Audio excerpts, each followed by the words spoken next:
हरे कृष्णा। श्रीमद् भागवतम में आप सभी का स्वागत करते हैं। अक्सर लोग ये प्रश्न मन में रहता है हमारे कि क्या बिना गुरु के डायरेक्ट राधा कृष्ण की भजन किया जा सकता है, या कई बार लोग कहते हैं कि लीला स्मरण सिद्ध रूप या स्वरूप देह की चर्चा कई बार लोग प्रश्न उठाते हैं, क्योंकि अब हम 10वें स्कंद में जा रहे हैं। तो ऐसे अनेक प्रश्न लोगों के मन में रहता है। और चूंकि ये 9वां स्कंद एक प्रकार से बैकग्राउंड बना रहा है वो 10वें स्कंद का, इवन तो पूरा फर्स्ट से 9 कैंटो बैकग्राउंड है 10वें स्कंद के लिए, लेकिन फिर भी ये 9वां स्कंद में अद्भुत प्रसंग है। आज हम देखेंगे ऐसे अद्भुत प्रसंग, वासना और भावना, क्योंकि रसा, ये जो रस शास्त्र है, ये इसमें जो रसा हम देखते हैं, श्रील प्रभुपाद जी भी अपने संस्था का नाम है हिंदी में अगर इस्कॉन को देखें, अंतरराष्ट्रीय कृष्ण भावनामृत संघ। भावना तो क्या है ये रसा? कई बार रसा को हम शब्दों का उपयोग करते हैं, आखिर ये है क्या चीज? और आज मुख्यतः ऐसे दो योगियों को देखेंगे, एक प्राइड के कारण गिर गए और एक काम के कारण गिर गए। तो क्या कारण है उनके गिरने का? दोनों के गिरने का एक अद्भुत कारण है, जो कि इस क्वेश्चन को लीड करेगा कि क्या हम राधा कृष्ण का भजन बिना गुरु के माध्यम से कर सकते हैं।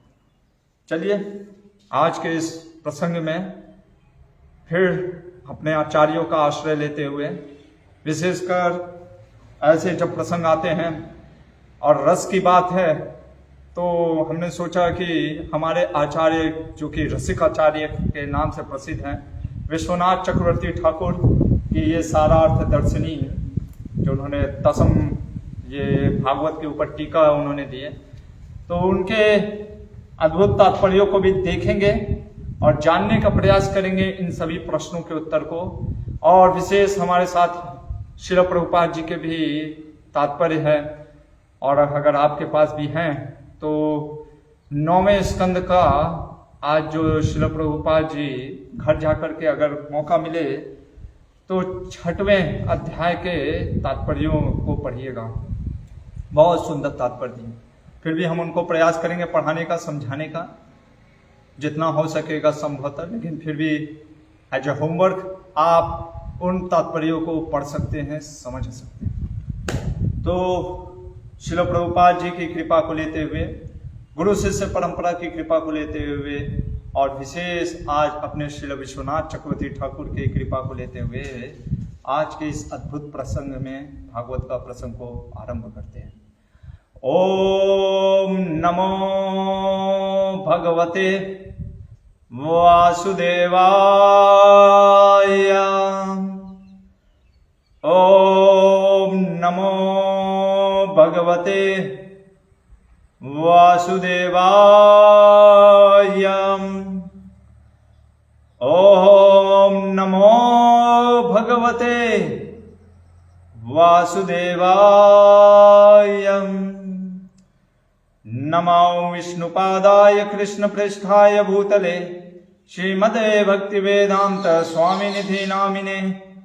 नमस्ते सरस्वते देवे गौरवाणी प्रचारिणे, निर्विशेष शून्यवादी पाश्चात्य देश तारिणे। श्री कृष्ण चैतन्य प्रभु नित्यानंद, श्री अद्वैत गदाधर श्रीवासादि गौर भक्त वृंद। हरे कृष्ण कृष्ण कृष्ण हरे हरे, हरे राम राम राम हरे हरे। तो कल हम देख रहे थे भगवान गर्भोदक्षाय विष्णु से ब्रह्मा जी की उत्पत्ति, और ब्रह्मा जी के दो पुत्र, बहुत से पुत्र हुए। एक हुए अत्रि मुनि और एक हुए कश्यप। कश्यप से हमने देखा था कि जब अदिति के साथ उनका संग हुआ तो उसमें से एक हुए जो कि विवस्वान, जो कि सन गॉड, यानी ये सोलर डायनेस्टी, सूर्य वंश स्टार्ट हो गया, और विवस्वान के जो पुत्र हुए वो श्रद्धदेव या कह सकते हैं वैवस्वत मनु, और इनके लगभग 10 पुत्रों में से हमने लगभग कल 8 पुत्रों के बारे में चर्चा की थी। अत्रि मुनि के 3 पुत्रों में से एक सोम हुए, और यही मून चंद्रवंश का स्टार्ट हुआ। हमने देखा कि सोम के पुत्र होते हैं, उनका नाम होता है बुध। अच्छा, एक और चीज, कई बार लोग प्रश्न करते हैं, प्रभु जी ये जो स्टोरी है ये थोड़ा बहुत चेंज होता रहता है। जैसे कल ही किसी ने प्रश्न किया, प्रभु जी ये जो आप बता रहे हैं ये लीनियर, ये हम देखते थोड़ा सा महाभारत में डिफरेंट है या अन्य पुराणों में डिफरेंट है, इसको कैसे समझे? तो मैंने कई बार आपको समझाने का प्रयास किया है और अभी भी समझा रहा हूं कि हमारे जो व्यासदेव हैं उन्होंने अलग अलग पुराणों को जो प्रस्तुत किया है, कंपोज किया है, उसका माध्यम अलग है। जैसे भागवत का अगर आप पूछिए कि भागवत किस लिए कंपोज किया, सारे पुराणों महाभारत को लिखने के बाद व्यासदेव ने भागवत के शुरुआत में ही बोला है, धर्मा प्रोज्जित कैतवत्र परमो निर्मत्सराणाम सताम, कि ये जो भागवत धर्म है, ये जो भागवतम है, ये ग्रंथ है, ये सिर्फ और सिर्फ भागवत धर्म की चर्चा करी जाएगी। इसमें कोई भी कैटव धर्म, कोई भी धर्म की चर्चा नहीं होगी, सिर्फ भागवत धर्म की।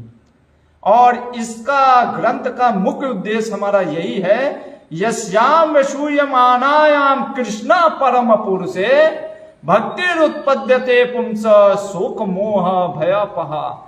इस भागवत को सुनने के बाद, इसका श्रवण करने के बाद व्यक्ति के अंदर उत्तम भक्ति की उत्पत्ति होनी चाहिए। किसके प्रति? कृष्ण के प्रति, जो कि शोक मोह और भय को जड़ से समाप्त कर देता है। ये है श्रीमद् भागवतम का अद्भुत प्रसंग। इसलिए हर एक कल्प में, देखिए ये बहुत जरूरी है हमें समझना होगा, वैदिक जो कहता है वो कहता है सर्कुलर है, जो हिस्ट्री है वो साइकिल चलती है, ना कि लीनियर, जो कि आज का साइंस और हिस्टोरियन समझते हैं। नहीं, हम कई बार बता चुके हैं, ब्रह्मा जी के में कई दिन होते हैं, एक दिन में 14 मनु, और हर एक मनु में 71 चतुर्युग, तो बार बार कलयुग सतयुग इस तरीके से आता है। तो हर एक कल्प में हर एक जो ऐसे व्यासदेव अलग अलग होते हैं, वैसे अलग अलग राजाएं, अलग अलग, जैसे हमने देखा हर मनवंतर में तो इंद्र का पोजीशन चेंज हो जाता है, सप्तऋषि चेंज हो जाते हैं, मनु चेंज हो जाते हैं। इसलिए हर एक ये जो है हम देखते हैं राजाओं के नाम डिफरेंट हो सकते हैं। और सुखदेव गोस्वामी उन्हीं राजाओं के नाम और उन्हीं कथाओं को बता रहे हैं जो कि भागवत धर्म की चर्चा कर रहा है। इसलिए देखेंगे आप, बहुत लिस्ट रहता है, सुखदेव गोस्वामी नाम लेते लेते फिर रुक जाते हैं, या परीक्षित करते रुके, ये बताइए ऐसा क्यों हुआ। तो उस चीज को बताने के लिए जिसमें कि भगवान के, क्योंकि सुखदेव गोस्वामी ने स्वयं बोला कि अगर एक एक राजा के बारे में मैं बताऊंगा तो भी 100 वर्ष बीत जाएंगे। और सुखदेव गोस्वामी जानते हैं परीक्षित के बाद सिर्फ 7 दिन, और ये तो 9वां स्कंद, लगभग दूसरा तीसरा दिन स्टार्ट हो गया। और इसलिए सुखदेव गोस्वामी उन्हीं प्रसंगों को, उन्हीं राजाओं के बारे में बता रहे हैं जिसमें भगवान की सिर्फ चर्चा है, सिर्फ भागवत की चर्चा की जा रही है। इसलिए ये भागवत धर्म, जिसको महाप्रभु ने कहा प्रेमापमार्थो महान, अमल पुराण है, इसमें कोई प्रकार का मल नहीं है, सिर्फ प्रेम देने वाला है। तो इसलिए यहाँ पे अगर आप राजाओं के नाम थोड़े से अगर विभिन्न देखते हैं कई ग्रंथों में, तो वो नेचुरल है।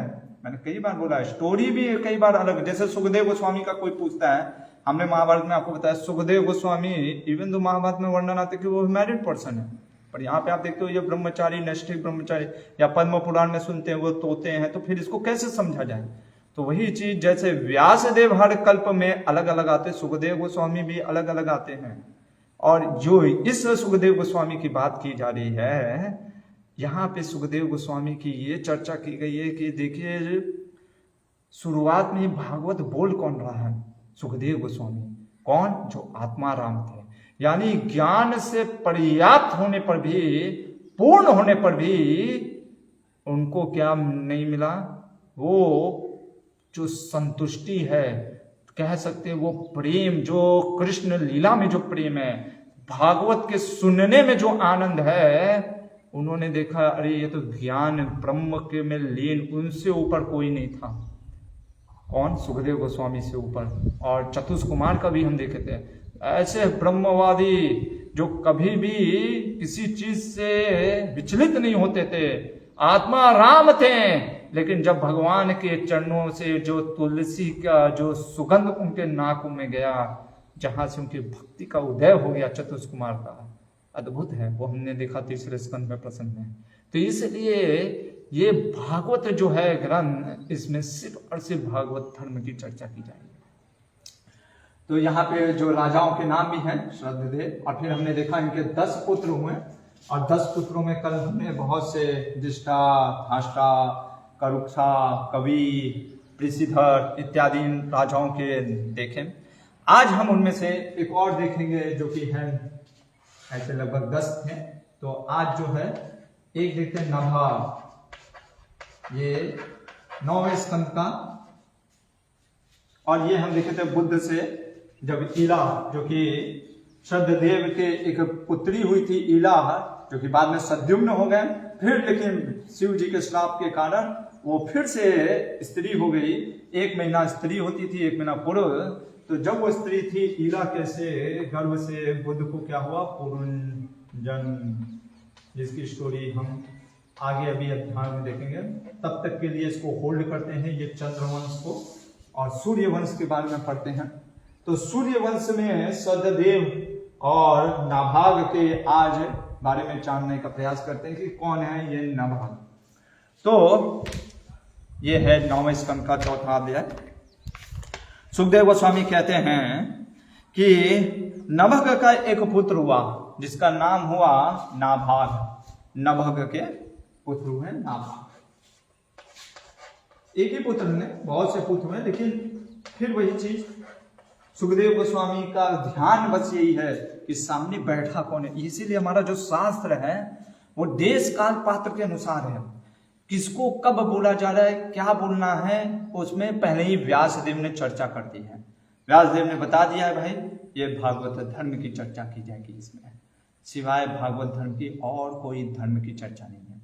तो यहाँ पे नाभाग जो नभग का पुत्र था, अपने गुरु के आश्रम में, जैसे पहले के लोग ऋषि मुनि के आश्रम में चाहे क्षत्रिय, वैश्य और इवन तो ब्राह्मण पढ़ते थे, तो भेजने का मुख्य उद्देश्य इसलिए होता था गुरुकुल में, क्योंकि राजा का पुत्र अगर राज्य में रहेगा, घर में रहेगा, तो कैसा हो जाएगा? दुर्योधन के जैसा भी हो सकता है। ज्यादा पैम्परिंग किया माता पिता ने, और कभी उसने गुरु, इसीलिए गुरुकुल में कई बार पूछते हैं कि प्रभु जी आपके गुरुकुल में ये सिस्टम रहेगा, वो सिस्टम रहेगा। हमने कहा हम प्रयास करते हैं हर सिस्टम का, लेकिन बच्चे को बचपन से आदत डालना चाहिए। वो गुरुकुल में आ रहा है, वो हॉस्टल नहीं है।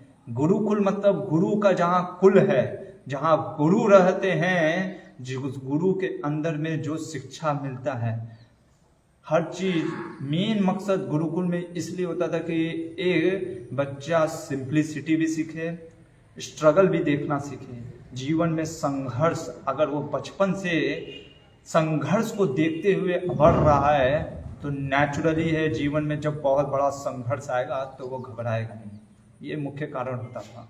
तो नभग जो था, नाभाग का जो पुत्र था, वो कई वर्षों तक गुरुकुल में रह गया।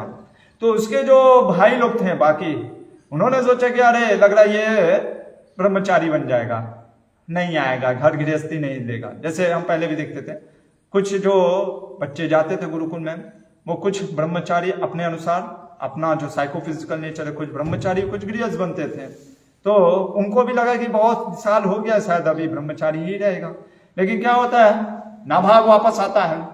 और जब वो वापस आता है तो उसके आने से पहले इसके भाइयों ने अपने जो पिता का जो संपत्ति था बंटवारा कर लिया।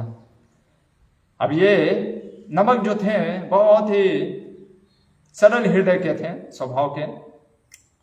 उन्होंने पूछा कि मेरा क्या हिस्सा रहेगा, तो उन्होंने कह दिया कि देखो ये सारे प्रॉपर्टी के जो मालिक थे वो कौन थे? हमारे पिता। इसलिए क्या करो, तुम हमारे पिता को रख लो एज ए प्रॉपर्टी, और वो आज से तुम्हारे रहेंगे, तुम्हारा ये है प्रॉपर्टी। जब उसने अपने पिता को बताया कि पिताजी, बड़े भाइयों ने मुझे आपको दिया है एज ए प्रॉपर्टी के रूप में कि मैं आपकी सेवा करूं, आप मेरे हैं, तो उसके पिताजी ने कहा, अरे नाभाग, तू इतना मूर्ख है, सरल हृदय का है, मैं कोई प्रॉपर्टी हूं जो तू एंजॉय करेगा? उनके बात को चक्कर में मत पड़, उनसे जा करके ले। पर नाभाग कहते नहीं, अब मैं नहीं मांग सकता, क्योंकि सरल हृदय के थे। उन्होंने कहा कि मैं कैसे मांगूंगा।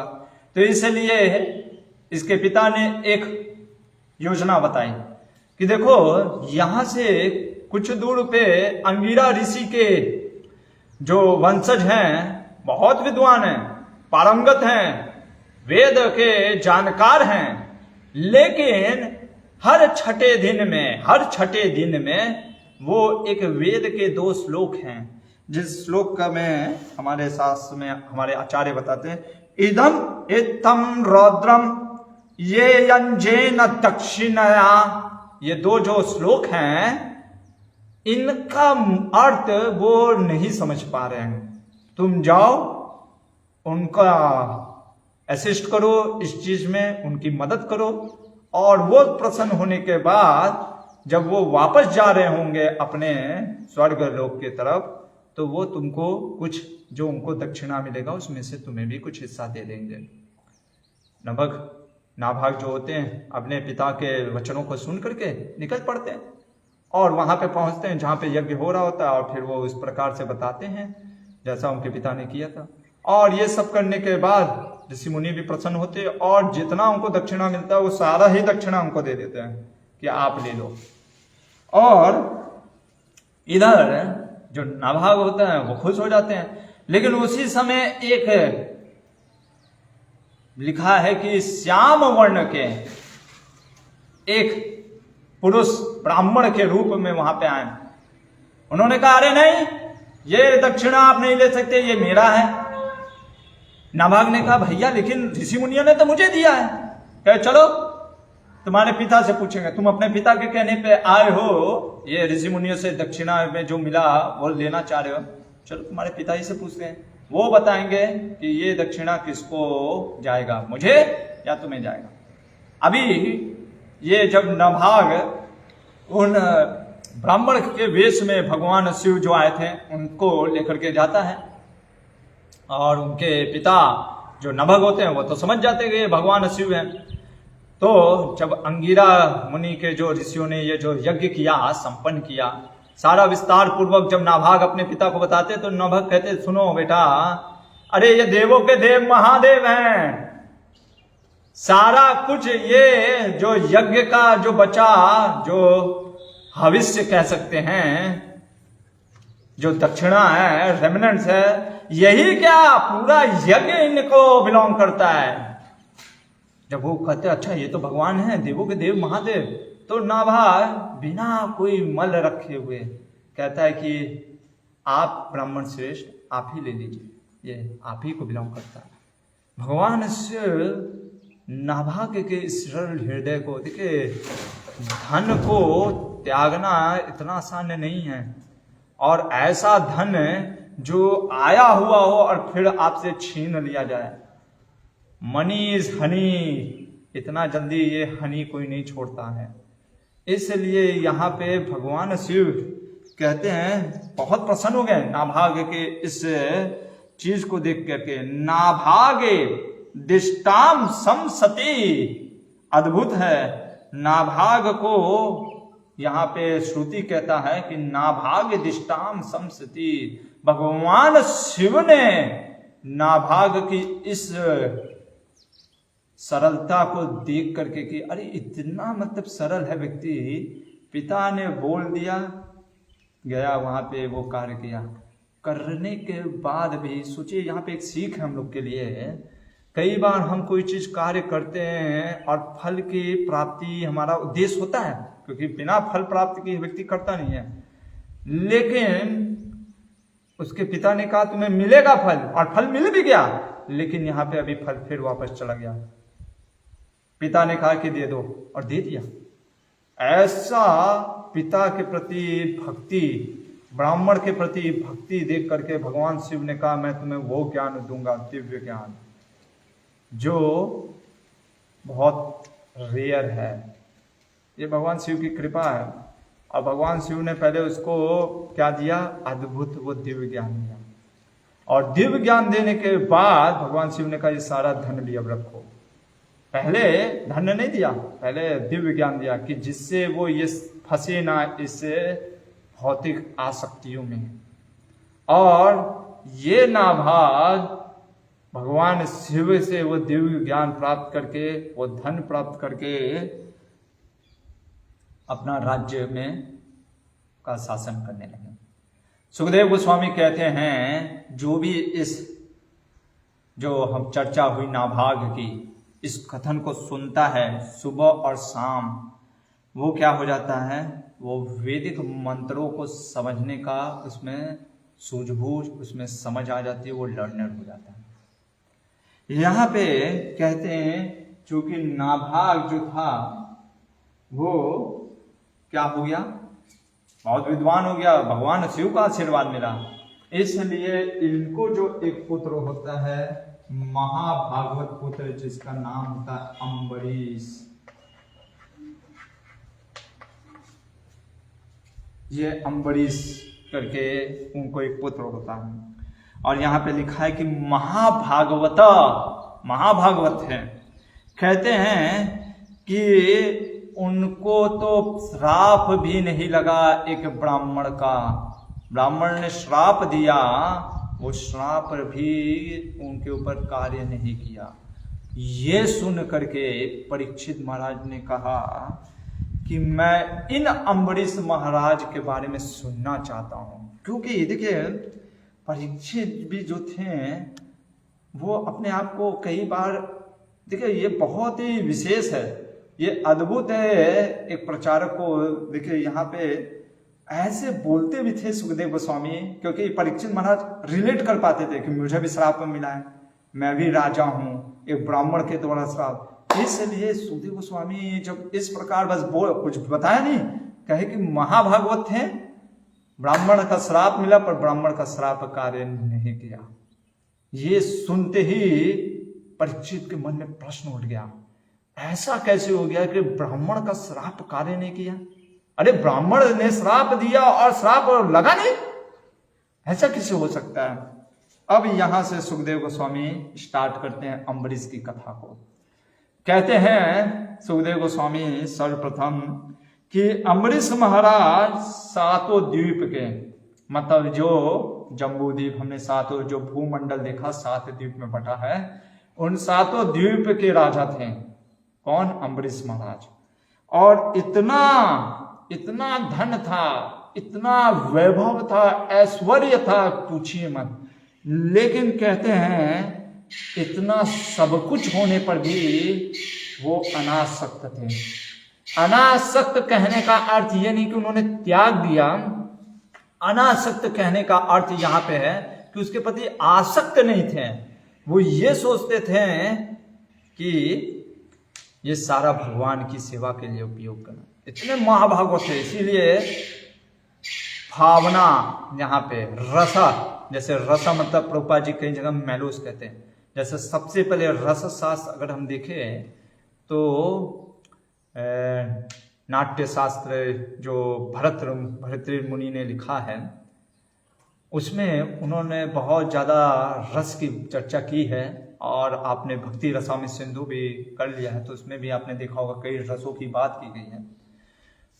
लेकिन ये हमारे श्रील रूप गोस्वामी जी हैं जिन्होंने पहली बार इस रस को भगवान से जोड़ा कि कैसे ये जो रस है ये भगवान के लिए भी किया जा सकता है। तो जो भावना होती है, जो वासना मुख्यतः अपने तरफ होती है, उसमें हम इंजॉयर होते हैं, और जो भावना होती है वो भगवान होते हैं, उसमें इंजॉयमेंट। इसीलिए जो अम्बरीश की कथा में हम देखने का मुख्यतः हम देखने को मिलेगा, एक गृहस्थ होते हुए भी अम्बरीश महाराज राजा होते हुए भी, एक दो शहर के नहीं, एक दो कोई देश के राजा नहीं, सत्यद्वीप के राजा थे। और ऐसा अद्भुत राजा होते हुए भी उनकी जो विचार है, जो धारणा है, वो क्या है, ये सारा चीज बिलोंग करता है कृष्ण के लिए। और सिर्फ ये बोलना ही नहीं था उनका। यहां पे हम देखते हैं इन श्लोकों के माध्यम से, इसीलिए हमारे आचार्यों ने मनसा, वाचा और शरीर, ये तीनों से भगवान की सेवा करने को बोला है। क्यों बोला है ये आज हम देखते हैं। इसलिए जो ये कहते हैं कि सिर्फ लीला स्मरण करने से हम भगवत धाम को प्राप्त कर सकते हैं, हाँ कर सकते हैं, लेकिन शायद हम वो नहीं हैं। इसलिए हमारे आचार्यों ने कहा कि शुरुआत में एक व्यक्ति को मनसा, वाचा और सारी चीजों से, अपने शरीर से सेवा करना चाहिए। और ये श्लोक दिखाता है अम्बरीश महाराज का। क्या कहते हैं, सवै मना कृष्ण पदारविंदयोर वाचाम से वैकुंठ गुणानुवर्णने करो हरेरा मंदिर मार्जनादिषु श्रुतिम चकारच्युत सत्कथोदय। क्या कह रहे, सवै मना, सबसे पहले मन से कृष्ण के पाद जो कि अरविंद कमल के समान है उनका स्मरण करते हैं मन से। अब देखिए, सिर्फ मन से नहीं करते हैं, वाचांसी, वचनों से, वैकुंठ गुणानुवर्णने, भगवान के गुणों की व्याख्या करते हैं, जयकार करते हैं। वाम हो गया, वचन हो गया। अब देखिए शरीर से, करो हरेर मंदिर मार्जनादिषु, मंदिरों का मार्जन करते थे।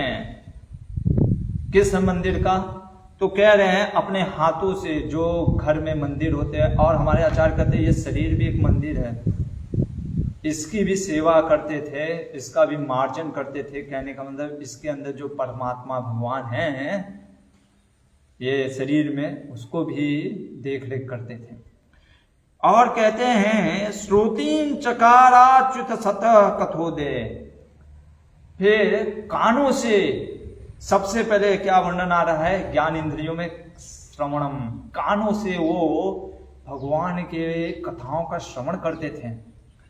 और कहते हैं मुकुंद लिंगालय दर्शने दिशो तद्भृत्य गात्वर्ष्य अंग संगमम घ्राणाम च तत्पाद सरोज सौरभे श्रीमत् तुलसया रसनम तदर्पिते।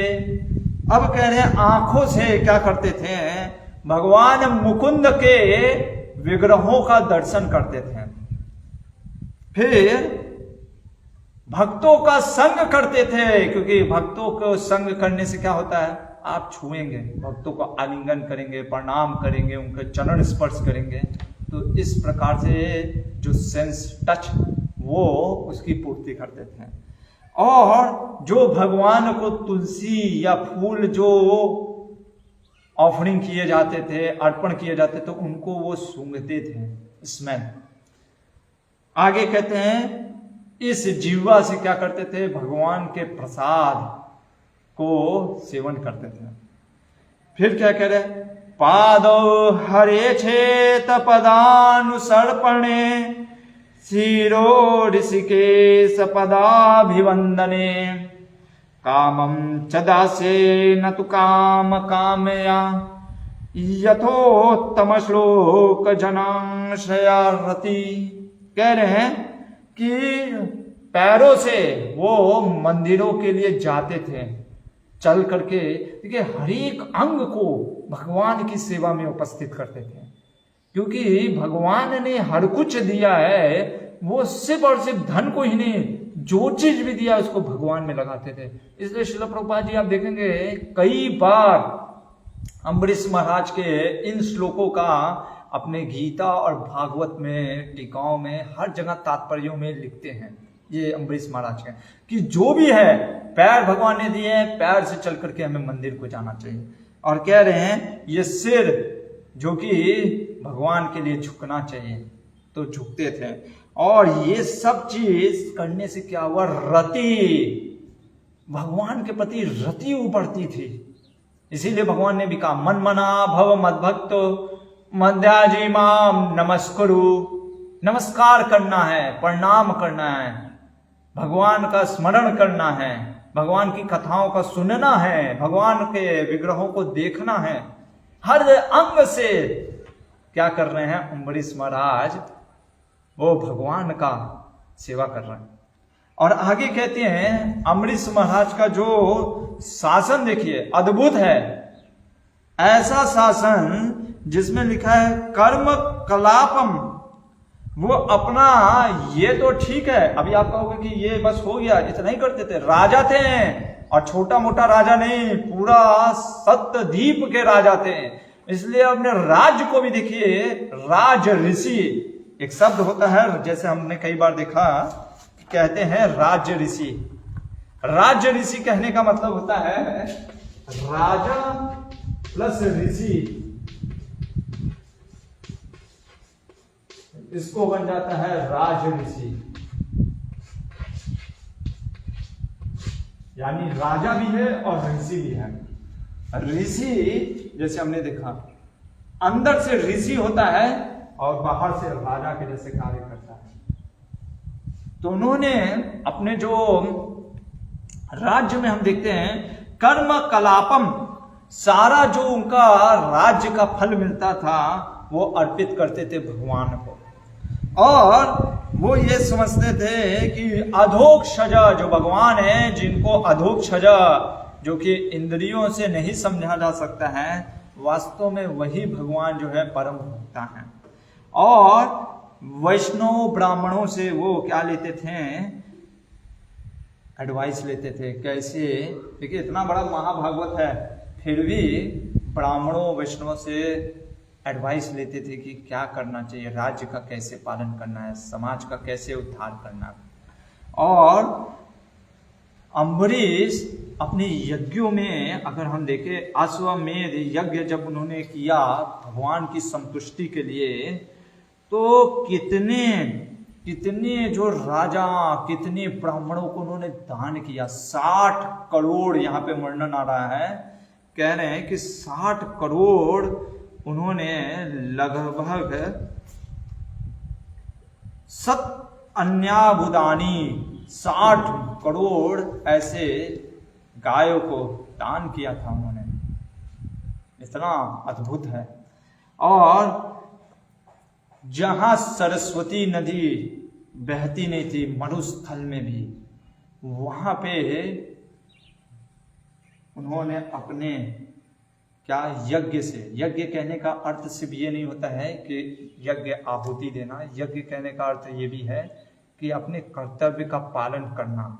तो राजा अम्बरीश इतने महान थे कि अपने कर्तव्यों का पालन करते थे। इवन दो उनके राज्य में, यहाँ पे शब्द आ रहा है कि अम्बरीश महाराज के राज्य के लोगों की चेतना देखिए। अम्बरीश महाराज की तो चेतना छोड़िए, वहां के लोगों की चेतना देखिए क्या है। स्वर्गो न प्रार्थी तो यस्य, स्वर्ग की प्रार्थना करते ही नहीं थे। मनु जैर अमरा प्रिया, जो कि अमरा प्रिया, जो कि देवताओं को प्रिय है, वो स्वर्ग की प्रार्थना नहीं करते थे। शिन्वद्भि उपज्ञायद्भि उत्तम श्लोक चेष्टितम, यानी उनके पास कुछ और ज्यादा होगा तभी ना वो स्वर्ग की प्राप्ति नहीं कर रहे थे। आपके पास आप 10 रुपए की इच्छा क्यों नहीं करोगे जब आपके पास 100 रुपया है। तो यानी उनके पास क्या ऐसा था, तो वो कहते कि हमेशा उत्तम श्लोक की वंदना में लगे रहते थे। अम्बरीश महाराज का ऐसा राज्य था कि हर जगह लोग भगवान की चर्चा और उनके श्रवणम में लगे रहते थे। और चूंकि श्रवण कर रहे हैं भागवत का, तो इसलिए भागवत में तो बताया जाएगा कि कृष्ण प्रेम महान है, इसीलिए भागवत का श्रवण करना चाहिए। क्योंकि भागवत क्या है, हमारा लिए कंपास के जैसा है कि मान लीजिए हमको कोई कभी होता है कि हमको इच्छा हो जाता है ये करना चाहिए, इतना सुनते हैं, बहुत मीडिया इतना बम्बार्डमेंट होता रहता है, तो उसमें भागवत को जब श्रवण करते हैं तब हमको समझ में आता है नहीं नहीं नहीं नहीं, परम लक्ष्य तो कृष्ण प्रेम है। इसलिए बार बार सुबह हम अपने आप को याद दिलाते हैं कि क्या है, कृष्ण प्रेम कृष्ण प्रेम कृष्ण प्रेम। क्योंकि बार बार जब हम ये श्रवण करेंगे तो फिर समझ में आएगा कि जीवन का लक्ष्य क्या है, कृष्ण प्रेम। फिर उसके लिए हम प्रयास करेंगे। इसी तरीके से यहाँ पे हम देखते हैं। और अम्बरीश महाराज का ड्यूटी और डिवोशन देखिए, दोनों अद्भुत हैं। कि अम्बरीश महाराज जो कि इतने बड़े तपस्वी थे, वो अपने सारे कार्यों को, गृहस्थ के सारे कार्य करते हुए वो सारा चीज भगवान को अर्पित करते थे। स्वधर्मेना हरि प्रीणम, अपने सारे धर्मों को करते हुए हरि को जो प्रिय होते थे। सर्वान कामाम सनेर जहो, और धीरे धीरे धीरे धीरे उनकी जो भी काम इच्छाएं थी वो धीरे धीरे नष्ट होने लगी। अद्भुत है ये, हमको सीखने के लिए, विशेषकर गृहस्थ भक्तों के लिए, कि किस प्रकार से अम्बरीश महाराज ड्यूटी और डिवोशन दोनों को कर रहे थे। किस प्रकार से वो हर चीज भगवान को अर्पित करते थे।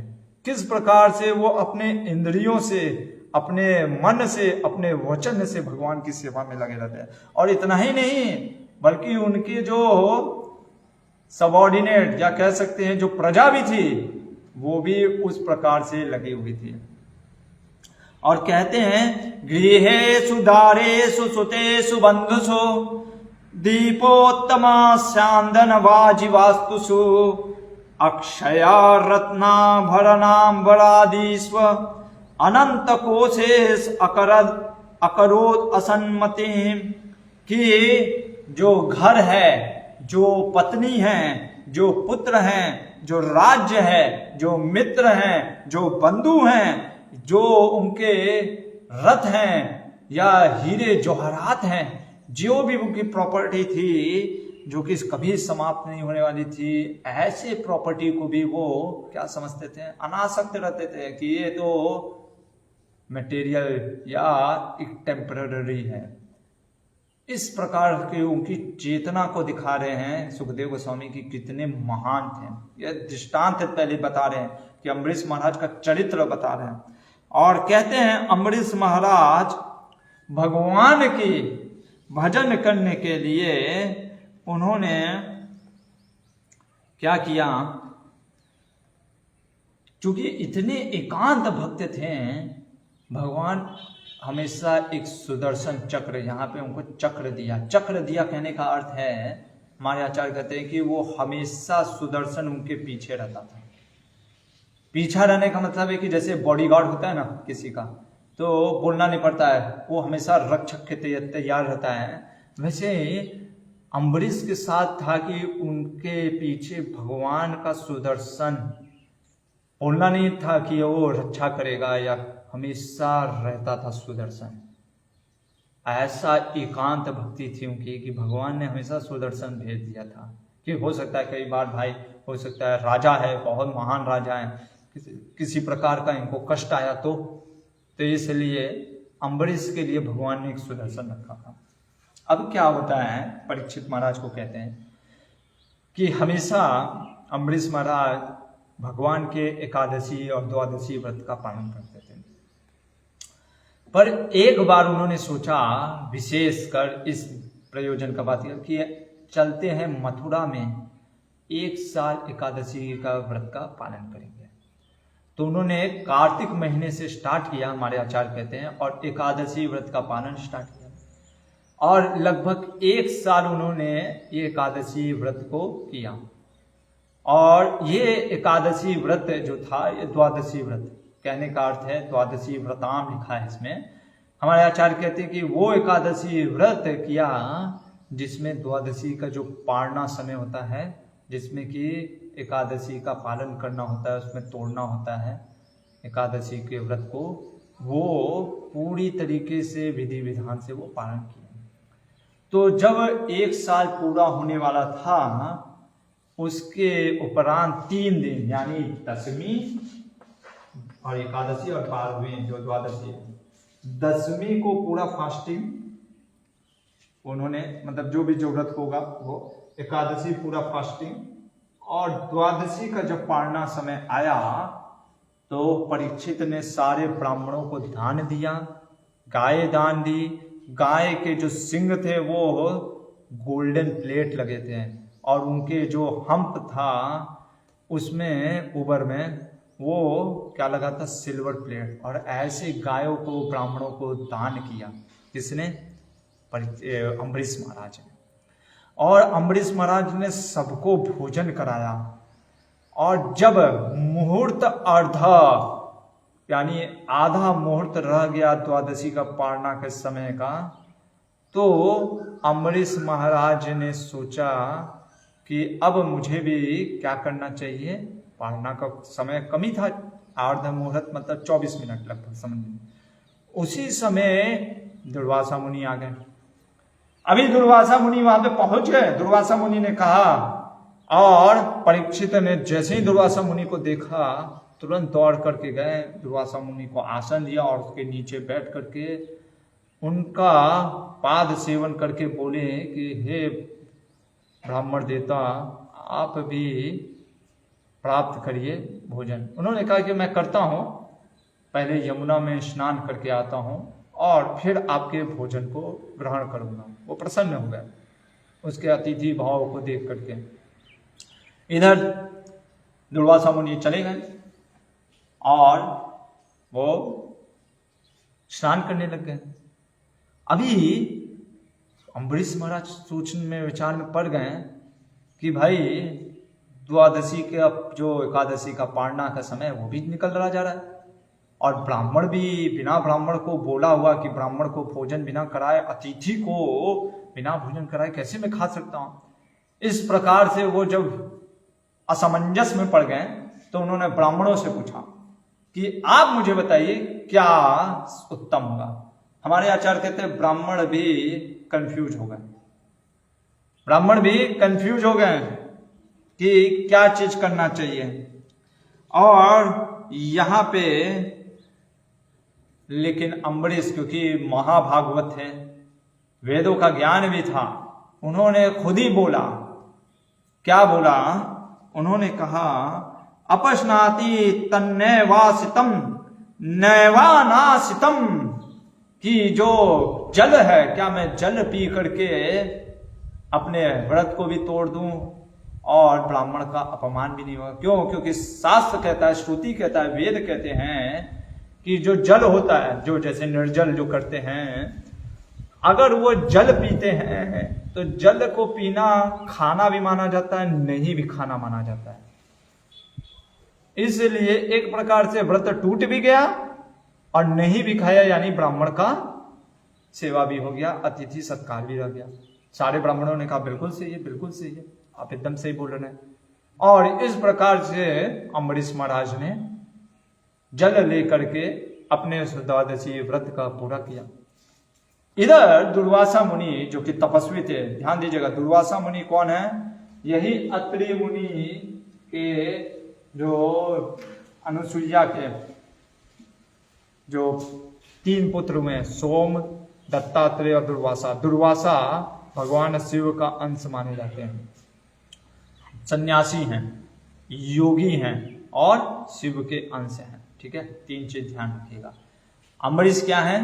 गृहस्थ हैं, महाभागवत हैं, भक्त हैं भगवान के, और एज ए नॉर्मल है, मतलब गृहस्थ। अगर वर्णाश्रम के अनुसार देखा जाए तो गृहस्थ सन्यासी से नीचे आता है, गृहस्थ धर्म सन्यासी धर्म से, तो वो सन्यासी हैं और योगी भी है और ब्राह्मण भी हैं, तो इसलिए उनका सम्मान करना उचित है।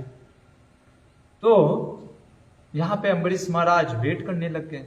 और जब इधर अम्बरीश महाराज के भवन में आते हैं दुर्वासा मुनि, लेकिन चूंकि अपने योग दृष्टि से वो समझ गए कि इसने मुझे बुला करके पहले ही जल पी करके क्या कर लिया, अपना भोजन कर लिया, आग से बबलुआ गए, क्रोध में एकदम आंखें लाल करके बोलते, अरे दुष्ट, तू विष्णु का भक्त कहता अपने आप को? तू तो दंभी है। किस चीज का? मद में, अपने ऐश्वर्य के मद के कारण तूने ब्राह्मण का अपराध किया है। और कहते हैं, और तुम कहते हो कि तुम अपने आप को भगवान समझ बैठे हो, और बिना गेस्ट को खिलाए, अतिथि को खिलाए पहले खा लिए। तुमको इस गलत व्यवहार करने के लिए दंड जरूर मिलेगा। हमारे विश्वनाथ चक्रवर्ती ठाकुर ने उनके इस जो दुर्वासा मुनि के शब्दों का लेकर के अलग अर्थ बता दिया, क्योंकि महाभागवत की निंदा कैसे सह सकते हमारे आचार्य। तो कहते हैं हमारे आचार्य कि जब उन्होंने बोला निशंसा, निशंसा कहने का अर्थ उन्होंने कहा कि तुम इतने क्रूअल पर्सन हो, दुष्ट हो। हमारे आचार्यों ने कहा निरी कहने का मतलब है कि जो कि व्यक्तियों के द्वारा, और शंसा प्रेस करना, तो वो व्यक्ति जो कि दूसरों व्यक्तियों के द्वारा प्रेस किया जाता। आगे कहते हैं श्रीयोन्मत्ता, उन्होंने कहा था कि तुम अपने श्री के मत में पागल हो गए हो। हमारे आचार्यों ने, विश्वनाथ चक्रवर्ती ठाकुर ने कहा श्रीयोन्मत्ता। श्रीयोन्मत्ता कहने का अर्थ है जिसने उन्मत्त पार कर गया, जो अपने ऐश्वर्य के वैभव से जो उन्मत्त होना चाहिए उस उन्मत्त नहीं हुआ, बल्कि उससे पार पड़ी है। आगे कहते हैं अभक्तस्य, तुम अभक्त हो। हमारे आचार्य कहते हैं अभक्तस्य कहने का अर्थ है ऐसा कोई भक्त नहीं उनके जैसा, अद्भुत भक्त हैं अम्बरीश महाराज। फिर कहते हैं ईसमानिना, जो कि अपने आप को भगवान समझता है, वो दुर्वासा मुनि ये प्रकार का आरोप लगा रहे हैं। हमारे आचार्य कहते हैं कि जो ईसमानिना कहने का अर्थ है ईश, जो ईश्वर को मान देता हो, या जो ईश सुरेश, जो इंद्र जो हैं जिनको मान देते हैं, ये है ईशमानिना। और कहते हैं धर्म व्यतिक्रमा, कि तुमने धर्म का व्यतिक्रमा किया है। हमारे आचार्य कहते हैं कि धर्म वी से नॉट, मतलब कि नहीं भी, तुमने कोई धर्म का व्यतिक्रमण नहीं किया। तुमने वास्तव में द्वादशी का पारण रख लिया। और इसलिए यहां पे अब हम देखेंगे एक योगी, एक सन्यासी, और एक है तरफ हमारे गृहस्थ अम्बरीश महाराज। तो जब दुर्वासा ने इस प्रकार बोला तो दुर्वासा ने क्या किया, अपने जटा में से कुछ बाल निकाल करके मंत्रों का उच्चारण करके एक भयानक राक्षस जिससे आग निकल रहा होता है वो पटक करके आग प्रकट किया, वो भयानक राक्षस को, और उसको आदेश दिया कि इसको अभी मृत्यु दंड दे दो अम्बरीश को, इसने धर्म का पालन नहीं किया।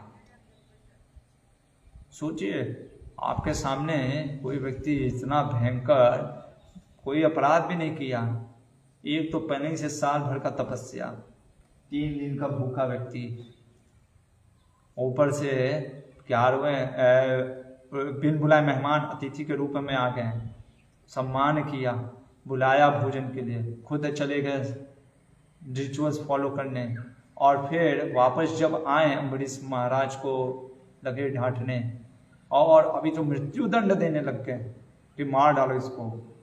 और जब इस प्रकार से वो जो राक्षस था वो धनुष लेकर के, धनुष कह रहा हूं, त्रिशूल लेकर के दौड़ा मारने के लिए, तो अम्बरीश महाराज यहाँ पे शब्द आ रहा है कि नारायण परा, इतना महान थे अम्बरीश महाराज, वो सोचते कि अरे ब्राह्मण का श्राप है। वो कुछ करते नहीं है कि राजा थे, वो चाहते तो लड़ सकते थे, पर उन्होंने सोचा ये ब्राह्मण का श्राप है, शायद मैंने अपमान किया। देखिए ये चेतना होती है वैष्णव की, वैष्णव का चेतना क्या होता है, उसको अगर डांट पड़ता है या कोई अपमान पड़ता है तो ये नहीं सोचता ओ उसको रिटेलिएट, कहने का मतलब है क्रोधी, या वो नहीं हो जाता है कि मुझे उससे बदला लेना है, नहीं। और वो तो नारायण पड़ा है, पीछे नहीं हटे। अगर मेरा यही लिखा है तो ठीक है। और चूंकि अम्बरीश महाराज हिले नहीं वहां से, और यहां तक कि डिस्टर्ब भी नहीं हुए अपने मन में, तो जो सुदर्शन चक्र था जो कि हमेशा प्रोटेक्शन करता था, ऐसा नहीं है कि सुदर्शन को बुलाया कि अरे सुदर्शन आओ मेरी रक्षा करो, नहीं, कुछ नहीं। सुदर्शन तुरंत, जैसे वर्णन आ रहा है जंगल में आग लगता है तो जो सांप होता है जहरीला, जो गुस्से में होता है, उसको भी जंगल के आग जला करके नष्ट कर देते हैं, समाप्त कर देते हैं। वैसे सुदर्शन ने उस राक्षस को नष्ट कर दिया, समाप्त कर दिया, वहीं पे जल करके भस्म कर दिया। और यहां पे सुदर्शन फिर क्या किया, भृत्य रक्षायाम करने के बाद वो लग गया दुर्वासा मुनि के पीछे। और दुर्वासा मुनि ने जब देखा, अरे बाप रे बाप, डीमन तो गया, पर ये तो अब जो चक्र है मेरे पीछे लग गया, अभी ये इससे कैसे छूटा जाए, वो वहां से भागना स्टार्ट किए। और सुदर्शन से भागने के लिए वो सोचते हैं माउंट सुमेरु, जो सुमेरु पर्वत है उसके गुफा में मैं घुस जाता हूं। पर सुदर्शन वहां पे भी गए, आकाश में भागते हैं, वहां पे भी कुछ नहीं होता है। फिर वो धरती पे, समुद्र में, गुफाओं में, पेड़ों पे, कहां नहीं, सारे जहां वो भागते हैं और अंत में स्वर्ग की तरफ भागते हैं। और स्वर्ग में भी जब सुदर्शन उनके पीछे लगा रहा, तब उन्होंने सोचा अब तो लग रहा है ब्रह्मा जी के पास ही जाना पड़ेगा। और वो ब्रह्मा जी के पास गए, और ब्रह्मा जी के पास गए। ब्रह्मा जी ने कहा कि सुनो, कालात मनो, काल के प्रभाव से जब मेरी भी समय हो जाता है, मेरा भी उम्र समाप्त हो जाता है, तो भगवान जो कि अपनी अनंत लीलाएं करते हैं, उनके मात भाव को ऐसे बस करते हैं। ये पूरी जो जगत है, ये पूरा यूनिवर्स भगवान ने महाविष्णु के रोम में चला जाता है, समाप्त हो जाता है। कहने का अर्थ है, ब्रह्मा जी कह रहे कि मैं भी भगवान के अधीन हूं, कुछ नहीं कर सकता, सॉरी, आगे बढ़िए या कुछ भी करिए, हम कुछ नहीं कर सकते हैं। तो वहां से उठ करके दुर्वासा मुनि भागते हैं। कहाँ भागते हैं? कैलाश के पास। लिखा है सर्वम कैलाश वासिनम, कैलाश की तरफ भागते हैं कि शायद शिव जी, जो कि उनके अंश, शिव जी के वो अंश है दुर्वासा मुनि, वो सोचे कि शायद दुर्वासा मुनि की कैलाशपति मेरी रक्षा जरूर करेंगे। कैलाशपति के पास गए, भगवान शिव ने कहा कि क्या बोलते हैं शिव जी, कहते हैं मैं ब्रह्मा और सारे जो देवता जो इस भौतिक जगत में देख रहे हो ना, सब अपने अपने बिविल्डरमेंट में हैं, भ्रमित है भगवान की माया शक्ति से। अरे भगवान से कौन कंपटीशन कर सकता है? सनत कुमार हो, चाहे नारद हो या ब्रह्मा हो, व्यासदेव, देवल, यमराज, ये सारे के सारे ऋषि, देवता, मुनि भी भगवान की माया को नहीं समझ सकते हैं। भगवान की अद्भुत है माया शक्ति, हम नहीं समझ सकते भगवान के पीछे कि भगवान के कोई भी कार्य करने के पीछे क्या रहस्य है। इसलिए कहते हैं कि अगर आपको इससे रक्षा चाहिए, वैकुंठपति के पास जाइए, विष्णु के पास, वही आपकी रक्षा कर सकते हैं। हम भी उनके अधीन हैं, हम भी कुछ नहीं कर सकते, सॉरी। और यहाँ पे जब दुर्वासा मुनि ने देखा कि कुछ नहीं हुआ, शिव जी ने भी मना कर दिया, वो भागे वैकुंठ की तरफ। और जो वैकुंठ में भगवान जो लक्ष्मी के पाद सेवन को ले रहे थे, भगवान के पास गए और भगवान से कहा कि हे अच्युत, हे अनंत, हे सद इप्सिता, जो कि सारे ऋषि मुनियों के द्वारा पूजित होने वाले, हे भगवान जो कि विश्व भावना, आप तो विश्व भावना हैं, सभी के हितैषी हैं, हे विधाता, आप वास्तव में कंट्रोलर हैं और आपके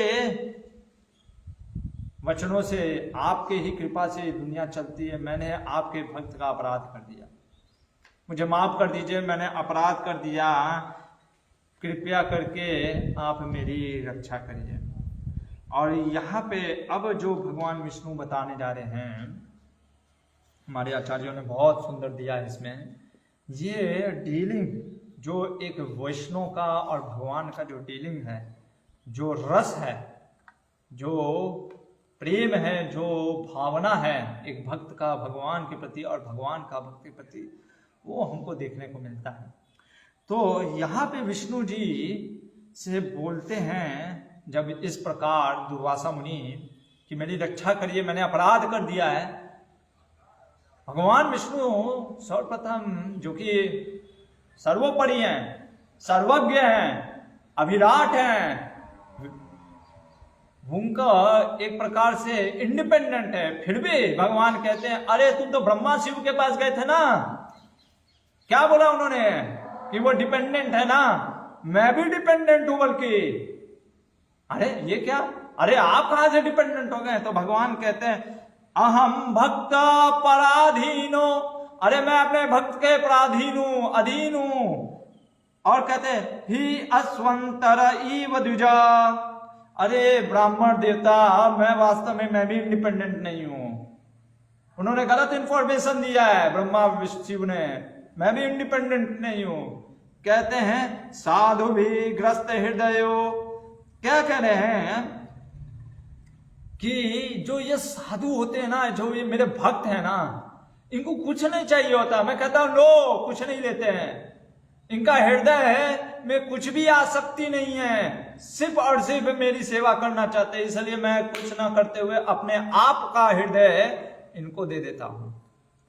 मेरा जो हृदय है, इनके हृदय मर्ज, एकत्व, एक हो जाते हैं। कहने का अर्थ है भगवान की जो इच्छा होती है वही भक्त की इच्छा होती है, जो भक्त की इच्छा होती है वही भगवान की इच्छा होती है। इसलिए कहते हैं कि अरे मैं अपने भक्तों को कहता हूं लिबरेशन ले लो, लेकिन वो फिर भी उन चीजों को रिजेक्ट कर देते हैं। इसलिए ये मेरे जो भक्त है ना, ये मुझे बहुत प्रिय हैं। कहते हैं भक्तेर भक्त जना प्रिय, अरे ये भक्त छोड़ो, ये भक्तों को जो भक्त प्रिय है ना वो भी मुझे प्रिय है। यहां पे ये बतलाता है कि शिल प्रभुपाद जी, इसीलिए प्रभुपाद जी कहते थे 16 माला का जप ध्यान पूर्वक, 4 नियम का पालन अगर कोई व्यक्ति ध्यान पूर्वक इसको करता है, प्रभुपाद जी कहते थे मैं लेता हूं गारंटी आपका भगवत धाम ले जाने का। क्यों? और यहाँ पे हमारे भगवान भी कह रहे हैं अरे भक्त, वो भक्त को छोड़ो, वो भक्त तो है ही है, वो भक्त को भी जो भक्त प्रिय है ना वो मुझे प्रिय है। और आगे क्या कहते हैं, मान लीजिए दुर्वासा मुनि कहें कि भगवान आपको मेरा पर दिखता नहीं है सफरिंग, आप तो विश्व के सुहृदम है, आपको मेरे ऊपर दया नहीं आ रही है कि सुदर्शन का चक्र मेरे पीछे पड़ा है। भगवान कहते हैं अरे मैं क्या करूं, मुझे कुछ नहीं समझ में आता, मेरा हृदय रही नहीं ना गया है, मेरा हृदय तो मेरे भक्त के पराधीन हो गया है, उसके में चला गया, मेरा भक्त का हृदय और मेरा हृदय सेम हो गया, वास्तव में मेरे में हृदय है ही नहीं रह गया, भक्त के हृदय में हो गया। और कहते हैं मान लीजिए दुर्वासा मुनि पूछे कि आप कितना प्रेम करते हैं भगवान से, ये बताइए। तो कहते हैं ना हम आत्मनम आससे मद भक्त साधु भीर बिना श्रियम चातयंति किम ब्रह्मन ये शाम गतिर अहम परा। अरे जितना, हे दुर्वासा, मेरे को, मैं आत्मा राम हूं, मेरे को कुछ नहीं चाहिए, लेकिन जितना आनंद मुझे आत्मा राम में नहीं आता है, जितना मैं भक्तों की जब सेवा करता हूं ना, या भक्तों का संग मुझे मिलता है, उसमें बहुत आनंद है। वास्तव में यहाँ पे हमारे जीव गोस्वामी कहते हैं कि भगवान जो है अपना जो स्वरूप है, उनका स्वरूप ही नित्य आनंद है, सच्चिदानंद हम कहते हैं, उसमें भी भगवान को इतना आनंद नहीं आता है जितना भक्त में आनंद आता है जब वो भक्त के पराधीन हो जाते हैं। जैसे हम देखेंगे 10वें स्कंद में कि कैसे भगवान यशोदा माँ के अधीन रहते थे, उसमें इतना आनंद आता है वो व्रज की लीलाओं में। जब वो भगवान स्वयं कहते हैं कि गोपियों के डांट में, फटकार में जो मुझे आनंद आता है ना, आहा, उसका बता नहीं सकता मैं। इसीलिए भगवान महाप्रभु के रूप में आए, इसी आनंद को, रस को स्वाद करने के लिए। कि इतना आनंद है, कहते कि जितना आनंद मुझे एक भक्त के, मद भक्त साधु नीर बिना, जितना अपने भक्त के साथ मेरे को आनंद आता है इतना मुझे स्वयं नहीं आता है। और कहते हैं कि अरे ये छोड़ो, श्रियम चाते यंतिकिम ब्रह्मण, जो 60 ऐश्वर्यों से मैं पूर्ण हूं ना, उसमें भी मुझे जो आनंद नहीं आता है वो मुझे आनंद आता है भक्तों का संग करने से। ये है। और इसलिए कहते हैं हमारे श्रील प्रभुपाद जी कहते हैं, इसीलिए भगवान क्या करते हैं ना कि अपने भक्तों को, और बार बार आते हैं इस भौतिक जगत में कि चलो वैकुंठ भगवान के धाम। भगवान को इच्छा लगता है मोर डिवोटी, और भक्त बनाओ, और भक्त बनाओ, भक्तों को और बनाओ, और भक्त करो। जितना भक्त बढ़ते जाते भगवान को आनंद बढ़ते जाता है। ये है भगवान की असीम कृपा। और यही चीज वो बता रहे हैं दुर्वासा को कि इतना, तो मान लीजिए दुर्वासा मुनि कहे कि अरे भगवान, लेकिन आप ब्राह्मणों से भी तो कहते हैं कि प्रिय हैं, आप तो ब्राह्मणों को भी हितैषी हैं, अफेक्शन है रखा है। तो कहते हैं मैं क्या करूं, जो तुम बोल रहे हो दुर्वासा वो सही बात है, मैं कब मना कर रहा हूं कि मैं ब्राह्मणों को प्रिय नहीं हूं। लेकिन कहते हैं ये दार गार पुत्राप्त प्राणम वित्तम इमं परम हित्वा माम शरणम याता कथम ताम तक तुम उत्सहे। अरे मेरा जो ये भक्त है ना अम्बरीश, अरे तुम देखो, तुमने उसके ऊपर डीमन फेंका था ना, हाँ, क्या हुआ, वो हिला था अपने पैर से, वहां से हिला था पोजीशन से, नहीं, तुम्हारे पीछे सुदर्शन पड़ गया, कहां तुम नहीं भागे ना, हाँ, कहां भागे बताओ तो। कहता सुमेरु पर्वत गया, ये इंद्र के पास गया, सब जगह गया, अरे ब्रह्मा सब जगह गया ना, फिर मेरे पास आए ना, मेरा तो भक्त हिला तक नहीं। अरे उसका कोई अनासक्त है पूरा, इतना ऐश्वर्य, तुमको लगा अरे ये तो क्या पति पत्नी के जैसा घर गृहस्थी में रहने वाला, कितना वैभव है। तुमने बोला ना कि इसलिए वो श्री उन्मत्तम है, कि ऐश्वर्य में उन्मत्त है, देखो बाह्य रूप से। इसीलिए एक्सटर्नल, ये जो कृष्ण कॉन्शियसनेस है, श्रील प्रभुपाद जी कहते थे, बहुत भावना के ऊपर, चेतना के ऊपर है। तो ये दुर्वासा मुनि को भी लगा कि ये तो क्या है, उन्मत्त के जैसा, घर गृहस्थी में पड़ा हुआ, धन ऐश्वर्य से घिरा हुआ। पर उसकी सोच देखिए अम्बरीश महाराज की, और कह रहे कि तुम योगी होकर के, ब्राह्मण होकर के क्या रहे, आसक्त हो अभी भी। तुम खुद ही एग्जाम्पल देख लो, तुम्हारे ऊपर प्रॉब्लम पड़ा, भागे ना, मेरा भक्त नहीं गया, मैं क्या करूं अब बताओ, उसको मैं कैसे छोड़ सकता, how can I give up. कह रहे हैं कथम ताम त्यक्तुम उत्सहे, कैसे मैं उसको त्याग सकता हूं, उस ऐसे अपने भक्त को। यहां पे हमारे श्रील प्रभुपाद जी कहते हैं कि जो शुद्ध भक्त होता है अम्बरीश जैसा, भले ही वो गृहस्थ में रहता है, लेकिन उसका जो आसक्ति है वो चीजों में ना रहता है। जैसे कमल कीचड़ में भी रहता है पर कीचड़ से प्रभावित नहीं होता है, ऐसा अम्बरीश जैसा भक्त है। और इसलिए कहते हैं कि अम्बरीश के ऊपर भगवान, अम्बरीश जैसे भक्तों के ऊपर भगवान विशेष कृपा कर देते हैं, क्योंकि वो पूरी तरीके से, जैसे प्रभुपाद जी कहते हैं, एग्जाम्पल देते हैं, 2 बच्चा है, एक छोटा बच्चा है माँ का और एक बड़ा बच्चा है। छोटा बच्चा क्योंकि पूर्णतः अपने माँ पे आश्रित है, इसलिए माँ का ज्यादा ध्यान रहता है उसके तरफ कि कहीं उसको कुछ हो ना जाए। बड़े बच्चे से भी प्रेम करती है, लेकिन बड़ा बच्चे को जानते हैं हाँ ये कर सकता है, ठीक है, लेकिन छोटे बच्चे के प्रति बहुत ध्यान रखती है कि हाँ ये कहीं इधर उधर गिर ना जाए। उसी तरीके से भगवान के जो ऊपर, भगवान कहते हैं ये यथा माम प्रपद्यन्ते ताम तथैव भजाम्यहम्, जो मुझे जिस रूप में भजता है मैं उसको उसी रूप में प्राप्त होता हूं। तो चूंकि अम्बरीश पूर्णतः भगवान पे आश्रित थे, यहाँ पे बोलते हैं कि मैं क्या करूं, और कहते हैं यहाँ पे भगवान कि जो भक्त है ना वो पूर्णतः जैसा मुझे ये कंट्रोल में करते हैं मेरे भक्त, वैसा तुम जैसा ब्रह्मवादी हमारे विश्वनाथ चक्रवर्ती ठाकुर कहते हैं योगी नहीं कंट्रोल कर सकते हैं। क्यों? कहते हैं मई निर्बद्ध हृदया साधव समदर्शन वसे कुर्वन्ति माम भक्त्या सस्त्रिय सत्पतिम यथा। अरे मैं समदर्शनी हूं, मैं सम हूं सबके लिए, लेकिन ये जो मेरा भक्त है वो मुझे अपनी भक्ति से जो कंट्रोल में करता है। जिस प्रकार से एक जो स्त्री, जो पतिव्रता स्त्री अपने पति की सेवा करने से उसको जैसे प्रेम करके उसको कंट्रोल में, अपने प्रेम से कंट्रोल में कर लेती है, वैसे मेरा भक्त मुझे कंट्रोल में कर लेता है अपने प्रेममयी सेवा से।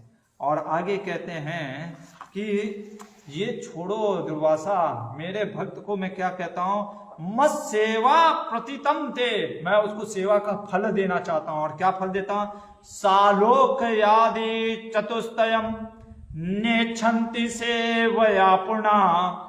कहते हैं कि मैं उसको चतुर, अरे 5वां सायुज मुक्ति तो वो लेगा भी नहीं, मैं इसको 4 मुक्ति भी देता हूं। ले लो भैया सालोक्य, मेरे लोक आ जाओ, सारूप्य मेरे रूप में, मेरा जैसा रूप मिल जाएगा, सारिष्टि मेरे, और सामीप्य मेरे एकदम करीब, सारिष्टि मतलब कि मेरे जैसा ऐश्वर्य, सब कुछ ले लो। वो कहता नहीं भगवान लेगा, अगर सेवा के लिए हुआ पहले सेवा देखेगा, सेवा के लिए हाँ दे दीजिए, पर मुख्य उद्देश्य क्या रहता है? सेवा। ऐसा है मेरा भक्त, मैं क्या करूं? और इस कारण से अब तुम बताओ दुर्वासा कि उसको किस चीज से फिर संतुष्टि आनंद मिलेगा? उसको सिर्फ एक ही चीज में आनंद मिलता है, सेवा। और कह रहे हैं साधवो हृदयमय्यम, इसलिए कह रहे हैं भगवान कि जैसे एक पिता का जो पुत्र बहुत स्नेही होता, आप उसके पुत्र को मारिए डांटिए, पिता को दुख होगा, स्वाभाविक है दुख होगा। उसी तरीके से कह रहे हैं कि जो भक्त है ना वो मेरे हृदय में रहते हैं, मेरे हृदय में। साधयो हृदयम मह्यम, मेरे हृदय में साधु, ऐसा भक्त अमृत जैसा मेरे हृदय में रहता है। जब तुम उसको कष्ट देते हो तो मुझे कष्ट मिलता है।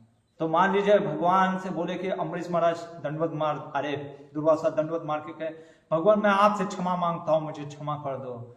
तो भगवान कहते साधु नाम हृदयम तो हम, पर मैं ऐसे अम्बरीश के हृदय में रहता हूं।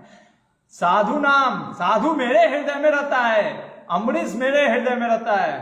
तो अम्बरीश मेरे हृदय में रहता है तो तुम सोचोगे मुझे अपराध से मुक्त कर दीजिए, मैं आपको दंडवत मारता हूं, पर मैं क्या करूं, मैं तो अपने भक्त के हृदय में रहता हूं। ऐसा है क्या? तब इसलिए जब उसका हृदय प्लीज हो जाएगा तो मेरा हृदय प्लीज हो जाएगा। उसके पास जाओ, उसके पास जाकर के क्षमा मांगो, वो कर देगा। दुर्वासा कहता पर वो उसकी भी तो गलती है भगवान, वो बताइए, उसने मुझे बुला करके क्या किया? उसने एक ब्राह्मण का अपमान नहीं किया क्या? तो भगवान कहते हैं कि मुझे कुछ नहीं पता, मद अन्यते न जानाति, मेरा भक्त सब कुछ जानता है, मुझे कुछ भी नहीं पता है। और यहां पे कहते हैं नाहम तेभ्यो मनागपि, और मैं कुछ नहीं जानता अपने भक्त के द्वारा। बहुत डीप चीज है, हमारे आचार्य कहते हैं। इसका अर्थ क्या है? भगवान कह रहे हैं, देखो गीता में भी भगवान ने बोला ददामी बुद्धि योगम तम, मेरा भक्त अम्बरीश के जैसा भक्त, शुद्ध भक्त है, अगर जीवन में कुछ करता है ना, उसको जो प्रेरणा कौन दे रहा है? मैं दे रहा हूं। उसको जो जल जो पिया ना, उसको प्रेरणा कौन दिया? मैं दिया हूं। और मेरा भक्त मुझे छोड़ करके कुछ जानता ही नहीं है, और उसको सोचिए प्रेरणा मिला परमात्मा से, फिर भी उसने ब्राह्मणों से पूछा, शास्त्र बताया, तब उसने वो कार्य किया। और कह रहे हमारे आचार्य, अरे तुम तो एकदम नौसिखिया हो, जाओ मेरे भक्त से सीख के आओ। वास्तव में कहने का मतलब मेरे भक्त तुम्हें बताएगा, अम्बरीश बताएगा, मुझे कुछ नहीं पता, मुझे नहीं पता, मुझे तो कह सकते थे आप बता दीजिए भगवान, मेरे को कुछ नहीं पता, मेरे को बस इतना ही पता है कि मेरे भक्त को सब कुछ पता है, मेरे को कुछ भी नहीं मानो, मेरा जो भक्त बता देगा वही मान लेना, वही सही है। यह है प्रेम भगवान का। कहते हैं मुझे नहीं पता, तुम मुझसे पूछोगे मुझे कुछ नहीं पता है, मुझे बस इतना पता है मेरा भक्त जो करता है वही उत्तम है। इसलिए श्रील प्रभुपाद जैसे महान जो आचार्य होते हैं, जिनके ऊपर भगवान की असीम कृपा है, हम देख भी सकते हैं, जिनके अंदर कोई भौतिक इच्छाएं नहीं है, अगर इसीलिए हमने देखा पृथु महाराज के भी सेक्शन में आज भी कुछ अगर वो वैदिक संस्कृति के, जैसे कई बार लोग बोलते हैं, वही चीज फिर मैं बता रहा हूँ, प्रभुपाद जी को कहते थे कि कैसे इन लोगों को ब्राह्मण दीक्षा दे सकते हो, एक सन्यासी कैसे विवाह करा सकता है। तो प्रभुपाद जी कहते थे मैं क्या करूं फिर, और उसका फल देखिए क्या हुआ। उन लोगों को प्रभुपाद जी ने भक्ति किसी प्रकार देने का प्रयास किया, आज वो महाभागवत हो गए, भगवान ने प्रेरणा दी। प्रभुपाद जी कहते हैं उनकी शक्ति के बिना कोई प्रचार भी नहीं कर सकता, कोई परिवर्तन नहीं ला सकता किसी व्यक्ति के जीवन में, भगवान की शक्ति चाहिए होती है। तो इसलिए कई बार जो, इसीलिए यहाँ पे श्रील प्रभुपाद जी कहते हैं वैष्णवेर क्रिया विघ्ने न बुझाए, नहीं समझ सकते हैं कि वैष्णव का क्रिया क्या है, और ऐसे महाभागवत, क्योंकि ये लॉजिक में फिट नहीं होते, ये लॉजिक के ट्रांस लॉजिक हैं। जैसे भगवान अचिंत्य हैं, वैसे भगवान के ऐसे अद्भुत भक्त भी अचिंत्य होते हैं। और यहाँ पे जब विष्णु ने इस प्रकार से दुर्वासा को एडवाइस दिया कि जाओ मेरे भक्त से ही पूछो, वो मान लीजिए अम्बरीश, मान लीजिए दुर्वासा मुनि के, पर वो मुझे, अरे मेरा भक्त तुमको क्षमा कर देगा, वो मेरा भक्त है, जाओ वही बचा सकता है, मैं भी कुछ नहीं कर सकता, मैं भी पराधीन हूँ भक्त के। ये सुनकर के दुर्वासा मुनि तुरंत भागे, और अभी भी सुदर्शन लगा हुआ है, वो भगवान की कृपा से शायद रुका था, अभी भी पीछे लगा हुआ है सुदर्शन, अम्बरीश के लिए भागे। और यहाँ पे कहते हैं तपो विद्या च विप्राणाम निःश्रेयस करे उभे तैव दुर्विनीतस्य कल्पिते करुरन्यथाम। कि मान लीजिए दुर्वासा मुनि पूछें कि एक क्षत्रिय कैसे मुझे एक ब्राह्मण को कैसे डिलीवर कर सकता है, तो कहते हैं भगवान कि तुम सही बोल रहे हो, एक शुद्ध ब्राह्मण के लिए तपस्या, विद्या और ये सब चीजें ऑस्पिशियस होता है, अच्छा होता है, लेकिन जब वह व्यक्ति अच्छे चरित्र वाला नहीं होता है, शील स्वभाव का व्यवहार नहीं होता है, यही चीज उसके लिए अपोजिट रिजल्ट ले आता है, डेंजरस हो जाता है। जैसे कि श्रील प्रभुपाद जी कहते हैं मणि अच्छा होता है, लेकिन वही सर्प के ऊपर मणि रहे तब वो डेंजरस है। उसी तरीके से एक साधु के अंदर क्वालिटी अच्छा है, इसीलिए व्यक्ति को हमें ये सीखना चाहिए जीवन में कि कई बार अगर अभक्त है, कोई मटेरियल क्वालिटीज अच्छा है, फिर भी वो सर्प के जैसा डेंजरस होता है, कभी भी काट सकता है, मणि लेने जाएंगे तो काट सकता है। इसलिए सबसे पहले प्रभुपाद जी कहते थे भक्त बनो, क्योंकि भक्त अगर बनेंगे तब वो जैसे सांप के तो दांत निकाल दो तो डर नहीं है, वैसा चीज होता है। इसलिए भगवान यहाँ पे कहते हैं भले तुम ब्राह्मण हो पर तुम्हारे अंदर वो बैड कंडक्ट के कारण वो उसका अपोजिट रिजल्ट दे रहे हैं, ऑस्टेरिटी और विद्या। और यहाँ पे हम देखते हैं कि भगवान कहते हैं जाओ अम्बरीश के पास और उसका से तुम क्षमा मांगो और तुम्हारा कल्याण होगा। यहाँ पे एक चीज सीखने को मिलती है। हमारे आचार्य कहते हैं कि ब्रह्मा शिव इत्यादि भी भगवान के अधीन है, ये भी भगवान के अधीन है और भगवान के बिना कुछ कर नहीं सकते, और भगवान जो है वो भक्त के अधीन है। इसलिए एक बार किसी ने पूछा प्रभुपाद जी से, प्रभुपाद यशोदा माँ इज ग्रेटर और कृष्णा इज ग्रेटर? प्रभुपाद से डिवोशनल सर्विस इज ग्रेटर, भक्ति महान है, क्योंकि यशोदा माँ अपने भक्ति के कारण भगवान कृष्ण को बांध सके। और यहाँ पे चौथा अध्याय समाप्त होता है। 5वें अध्याय में जब विष्णु के कहने पे सुखदेव गोस्वामी कहते हैं दुर्वासा मुनि भाग करके अम्बरीश के पास आते हैं और अम्बरीश का चरण पकड़ लेते हैं और वंदना करने लगते हैं। अम्बरीश महाराज वहीं पे खड़े रहते हैं और वो देख करके कि अरे ब्राह्मण मेरा चरण पकड़ रहा है, उनको लज्जा आ जाता है, शर्म से मारे वो कहते हैं अरे नहीं नहीं नहीं नहीं नहीं, नहीं उठिए उठिए, और वो सुदर्शन चक्र को आह्वान करने लगते हैं जो सुदर्शन पीछे लगा हुआ। कहते हैं हे सुदर्शन, आप तो सूर्य हैं, आप चंद्र हैं। अरे सूर्य का भी तेज आपसे ही आता है, चंद्र का भी तेज आप ही से आता है। और कहते हैं कि सुदर्शना, आप तो वास्तव में सुदर्शना, दर्शन, भगवान का दर्शन देने वाले हैं। हजारों जिनके अंदर वो बड़ी पूरी जो होता है स्पोक्स जिसको कहते हैं इंग्लिश में। अरे हे सुदर्शन, आप तो क्या है, आप ही धर्मस्य हैं। त्वम धर्मस्य त्वम ऋतम सत्यम त्वम यज्ञो अखिल यज्ञ भूत त्वम लोकपाल सर्वात्मा त्वम तेज पौरुषम परम। आप वास्तव में धर्म हैं, सत्य हैं, यज्ञ हैं। हे सुदर्शन, आप ही वास्तव में एक प्रकार के धर्म से तवे, धर्म की स्थापना, और अधर्मशीला असुर धूम्र के तवे, जो आधार्मिक लोग का नाश करने वाले आप ही हैं। वास्तव में आप इतने तेज गति से बढ़ते हैं, आपके तेज से सारा अंधकार नष्ट होता है संसार का। अरे आपके तेज से जो तेज मिलता है, सूर्य और चंद्र को तेज मिलता है। आपके ज्ञान से व्यक्ति समझ पाता है क्या सही है और क्या गलत है।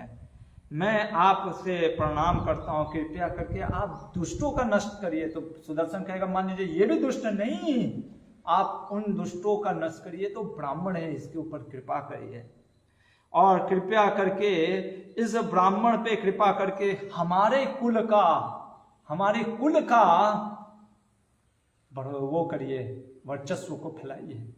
जब इस प्रकार से बोलते हैं, लेकिन देखते हैं कि सुदर्शन नहीं रेडी होते, कहते हैं नहीं, इसने तुम्हारा अपराध किया, इसको मैं नहीं छोड़ूंगा।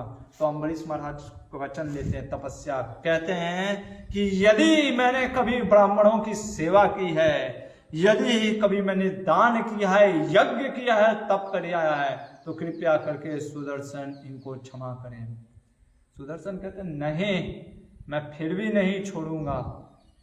तब वो उनको इतना कठोर वचन बोलना, तपस्या का वचन बोलना पड़ा कि यदि भगवान मुझसे प्रसन्न हैं, यदि मैंने कभी भगवान की प्रसन्नता के लिए कुछ कार्य किया है, अरे उनका तो पूरा जीवन भगवान की प्रसन्नता के लिए था, तो इसलिए कहते कि अगर यदि भगवान जो कि सर्व गुणाश्रया है, सभी गुणों के आश्रय हैं, यदि वो मुझसे प्रिय हैं, यदि वो सर्वभूतात्मा जो कि सारे भूत उनके जीव उनका आश्रय लेते हैं, वो मुझसे अगर प्रसन्न हैं, कृपया करके सुदर्शन इस ब्राह्मण को क्षमा कर दें। और जब इस प्रकार से प्रार्थनाएं करते हैं अम्बरीश महाराज, तो सुदर्शन चक्र जो होता है वो रुक जाता है। वो दुर्वासा मुनि को अब जलाना बंद कर देता, क्योंकि जैसे हमने कल देखा था, नित्यानंद प्रभु के कहने पे सुदर्शन ने जगाई मधाई का वध नहीं किया।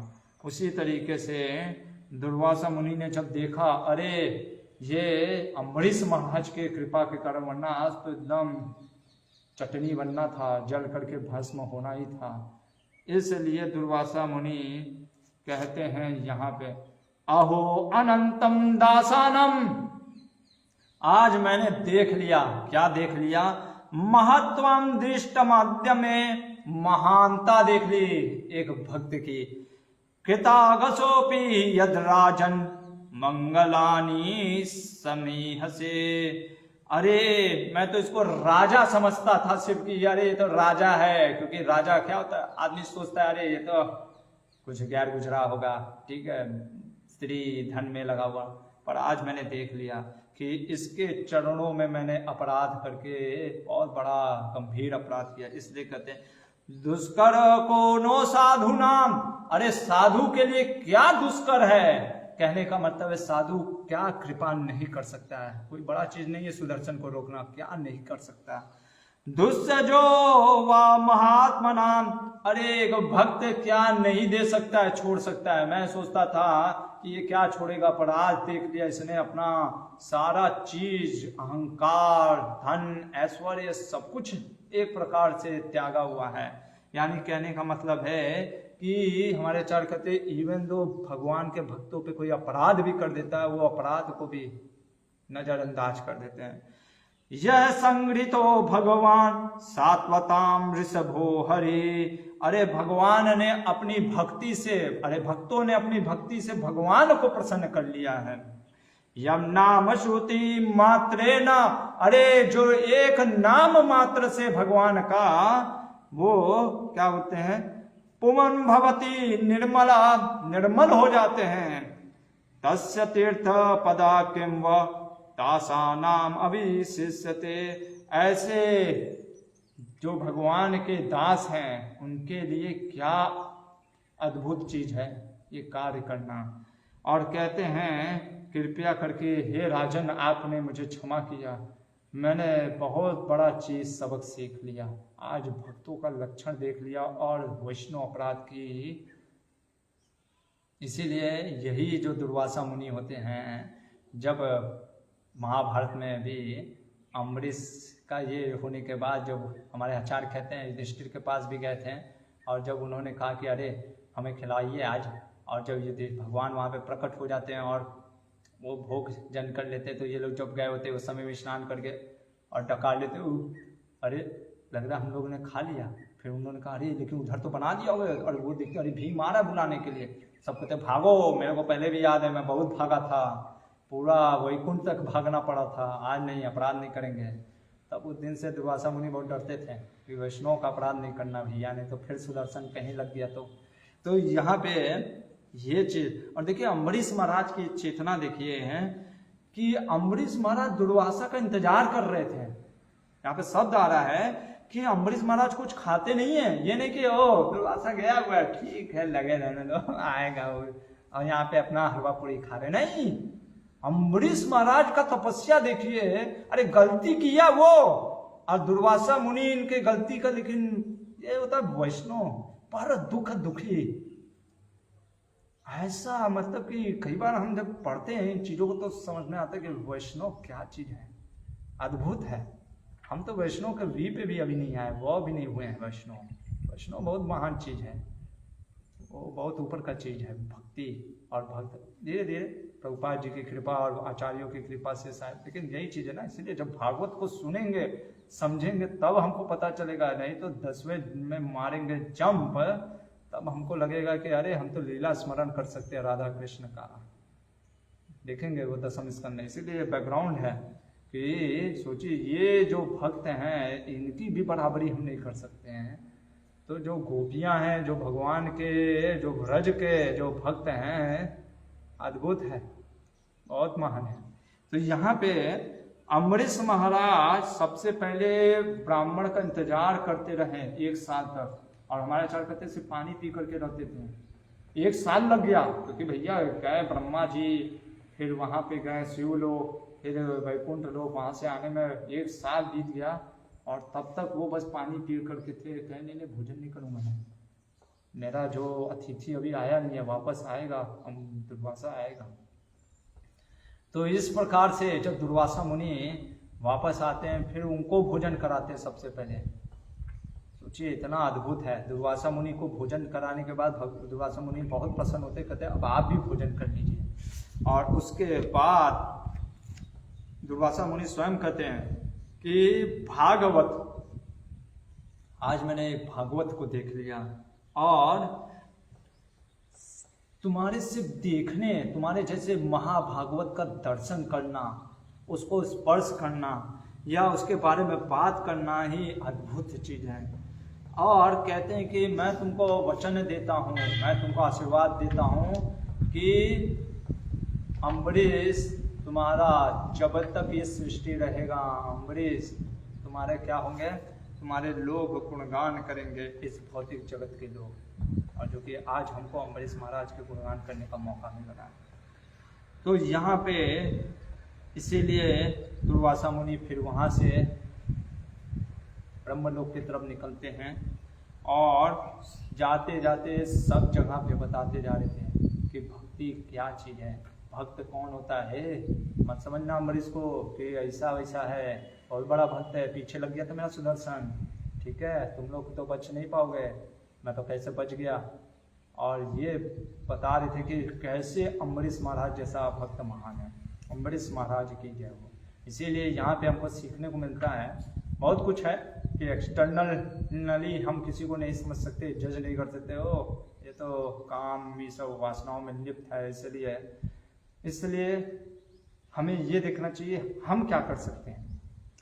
हमको किसी को सिर्फ एक्सटर्नल पे जज नहीं, उसकी चेतना को भी, चेतना जो कि इतना आसान है हम नहीं समझ सकते। हम अपनी पहले चेतना समझ जाए कि हम कहाँ पे हैं, ये बहुत बड़ा चीज़ है।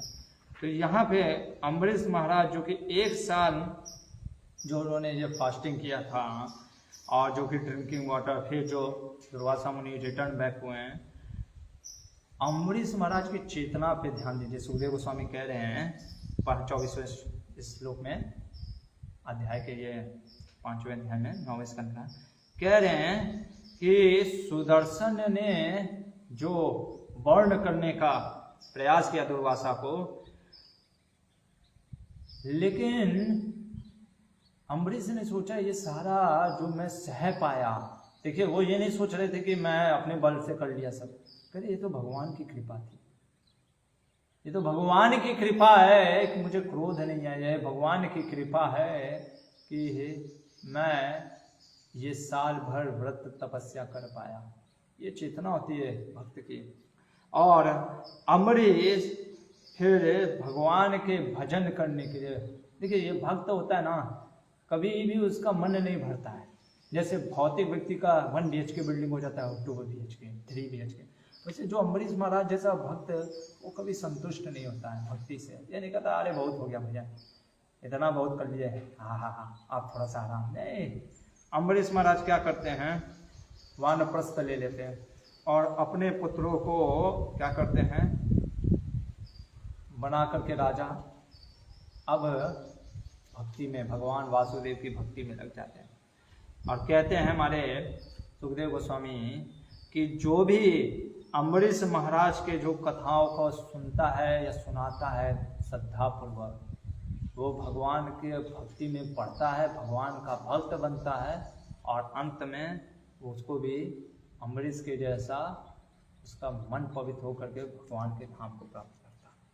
हरे कृष्णा। यहाँ पे 5वां अध्याय समाप्त और एक योगी जो कि दुर्वासा मुनि के योगी का कथा समाप्त होता है। 6ठा अध्याय में अम्बरीश महाराज जो कि यहाँ पे अम्बरीश महाराज हैं, इनके 3 पुत्र हुए हैं, 3 पुत्र हुए और इनमें से एक पुत्र का नाम है विरूप, दूसरे पुत्र का नाम है केतुमान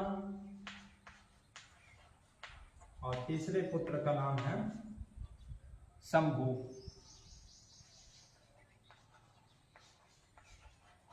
इनके 3 पुत्र हुए और विरूप के एक पुत्र हुए हैं जिनका नाम है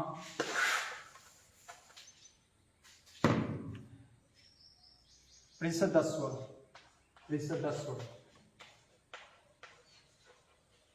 और इनके एक पुत्र हुए हैं जिनका नाम हुआ रथितरा, लेकिन रथितरा को कोई संतान नहीं थी। तो इन्होंने क्या किया, जैसे हमने देखा है कि योग पद्धति जो कि इस कलयुग में नॉट अलाउड है, इन्होंने अंगिरा के ऋषि से रिक्वेस्ट करने पर अपनी पत्नी के गर्भ में एक पुत्र को उत्पन्न किया, जो कि क्योंकि अंगिरा ऋषि और पांडु को किया। तो वैसे रति तरह के गर्भ से एक पुत्र निकले, जो कि सब ब्राह्मणीय तेज के हुए और सारे के सारे जो हैं ब्राह्मण के कुल के और अंगिरा के कारण सब ब्राह्मण जैसे तेजस्वी हुए। यहाँ पे ये जो 9वां पुत्र थे नाभाग का परंपरा का, ये हमने देखा। 10वां जो है शब्ददेव के, यहाँ पे फिर से मैं लिखता हूँ, तो मनु है, इनका जो 10वां पुत्र है, 10वां मतलब पहला पुत्र जो सबसे बड़ा है, इक्ष्वाकु, क्योंकि ये बहुत बड़ा विस्तार है इनका परंपरा, इसलिए लास्ट में सुखदेव गोस्वामी बता रहे हैं, कह रहे हैं इक्ष्वाकु वैवस्वत मनु, जो मनु के छींक से प्रकट हुए। और हमारे श्रीधर स्वामी कहते हैं जब उन्होंने बोला कि श्रद्धा जो उनकी पत्नी इसके 10 पुत्र हैं, तो जनरलाइजेशन कर दिया कि हाँ, लेकिन वास्तव में इक्ष्वाकु मनु के छींक से उत्पन्न हुए। इनके 100 पुत्र हुए। कितने पुत्र हुए? 100 पुत्र। 100 पुत्रों में 25 जो पुत्र हुए हैं, 25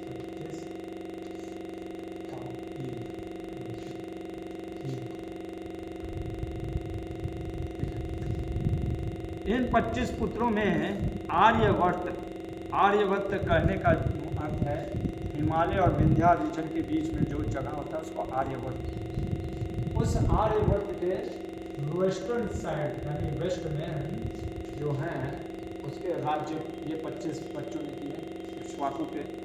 फिर जो ईस्टर्न साइड के थे वो इन्होंने किया। 3 जो पुत्र थे और बाकी ये जो नॉर्थ और साउथ जो अदर्स हैं, तो कितने हैं ये तो पता नहीं, लेकिन नॉर्थ और साउथ किया। बाकी इसमें से जो 3 मुख्य हैं, 3 मुख्य में कौन है? विभुक्षी, नीमि और दंडका। 3 में से एक हो गए नीमि, यही है नीमि महाराज, जिनका गायब स्कंद में देखेंगे, और इन्हीं के अंदर आता है वो जनक, जो माँ सीता के पिता हैं, जनक परिवार, जनक वंश इसी में आएगा। और ये जो चलेगा इसमें भगवान प्रभु के फिर भगवान राम आएंगे, तो ये पूरा सूर्यवंशी है। और नीमि, विपुक्षी और दंडका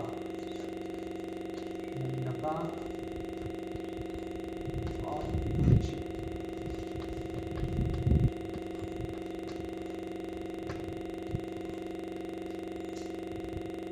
विपुक्षी।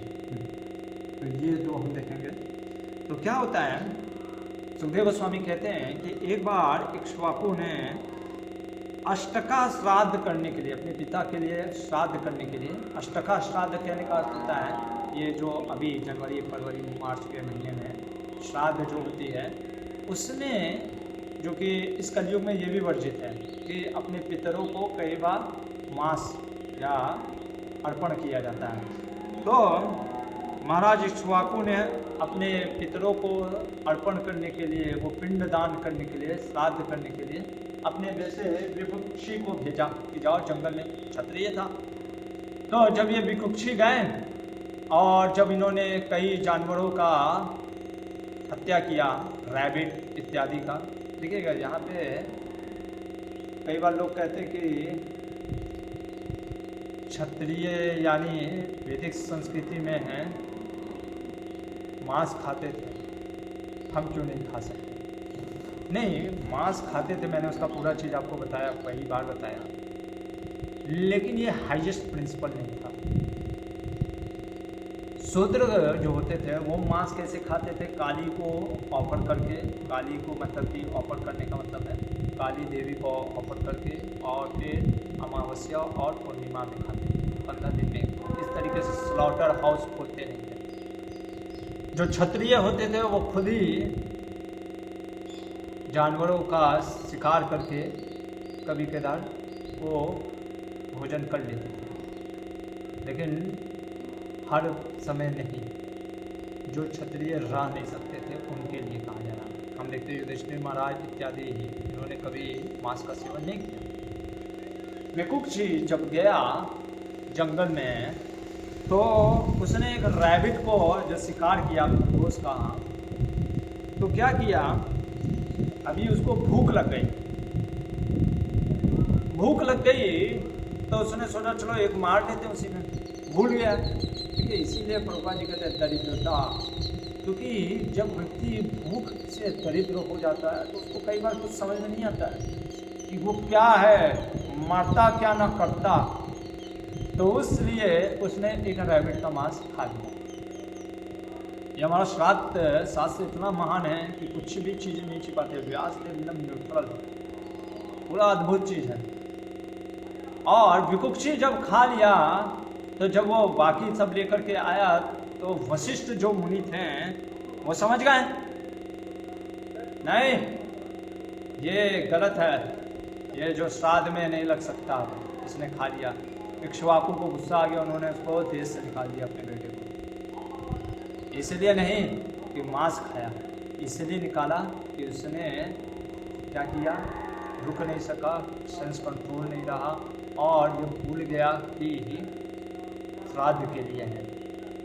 और जब विकुक्षी निकल गया तो इधर इक्ष्वाकु जो कि वशिष्ठ को कार्यों से सब कुछ ज्ञान प्राप्त करके फिर वो भी वानप्रस्थ लेते हुए जब भगवान को प्राप्त हुए हैं तो अभी राजा कोई था नहीं, तो फिर विकुक्षी को फिर बुलाया गया। और चूँकि विकुक्षी को बुलाया गया और विकुक्षी ने फिर तपस्या किया, भगवान विष्णु को प्रसन्न किया, क्योंकि उसने एक प्रकार से अपराध किया था, इसलिए उस अपराध के प्रायश्चित करने के लिए उसने यज्ञ तपस्या किया, जिससे कि वो फिर से राजा बन सके। इस तरीके से नहीं कि जब मन चाहे राजा बने। और इसका एक नाम पड़ गया ससाद। ससाद मतलब होता है जिसने रैबिट का मांस खाया हो। अब ये विकुक्षी के एक पुत्र हुआ जिसका नाम हुआ पुरंजया।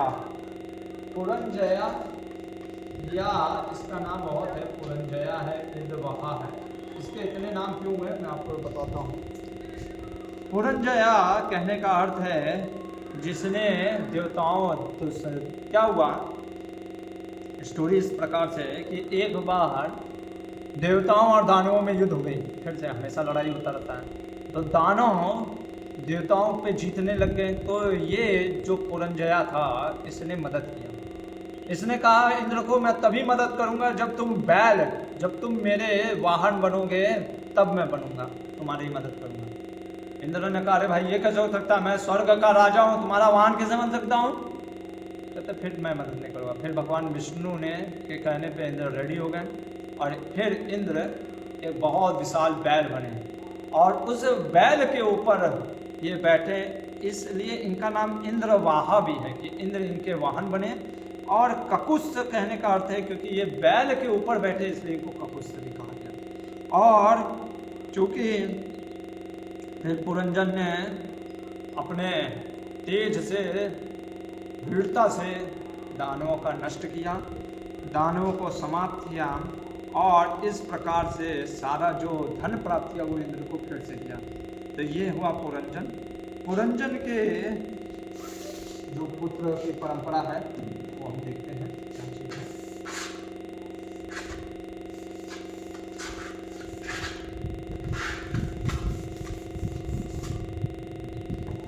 पुरंजन के पुत्र हुए हैं अनिल, शॉर्ट में लिखा जाता हूँ।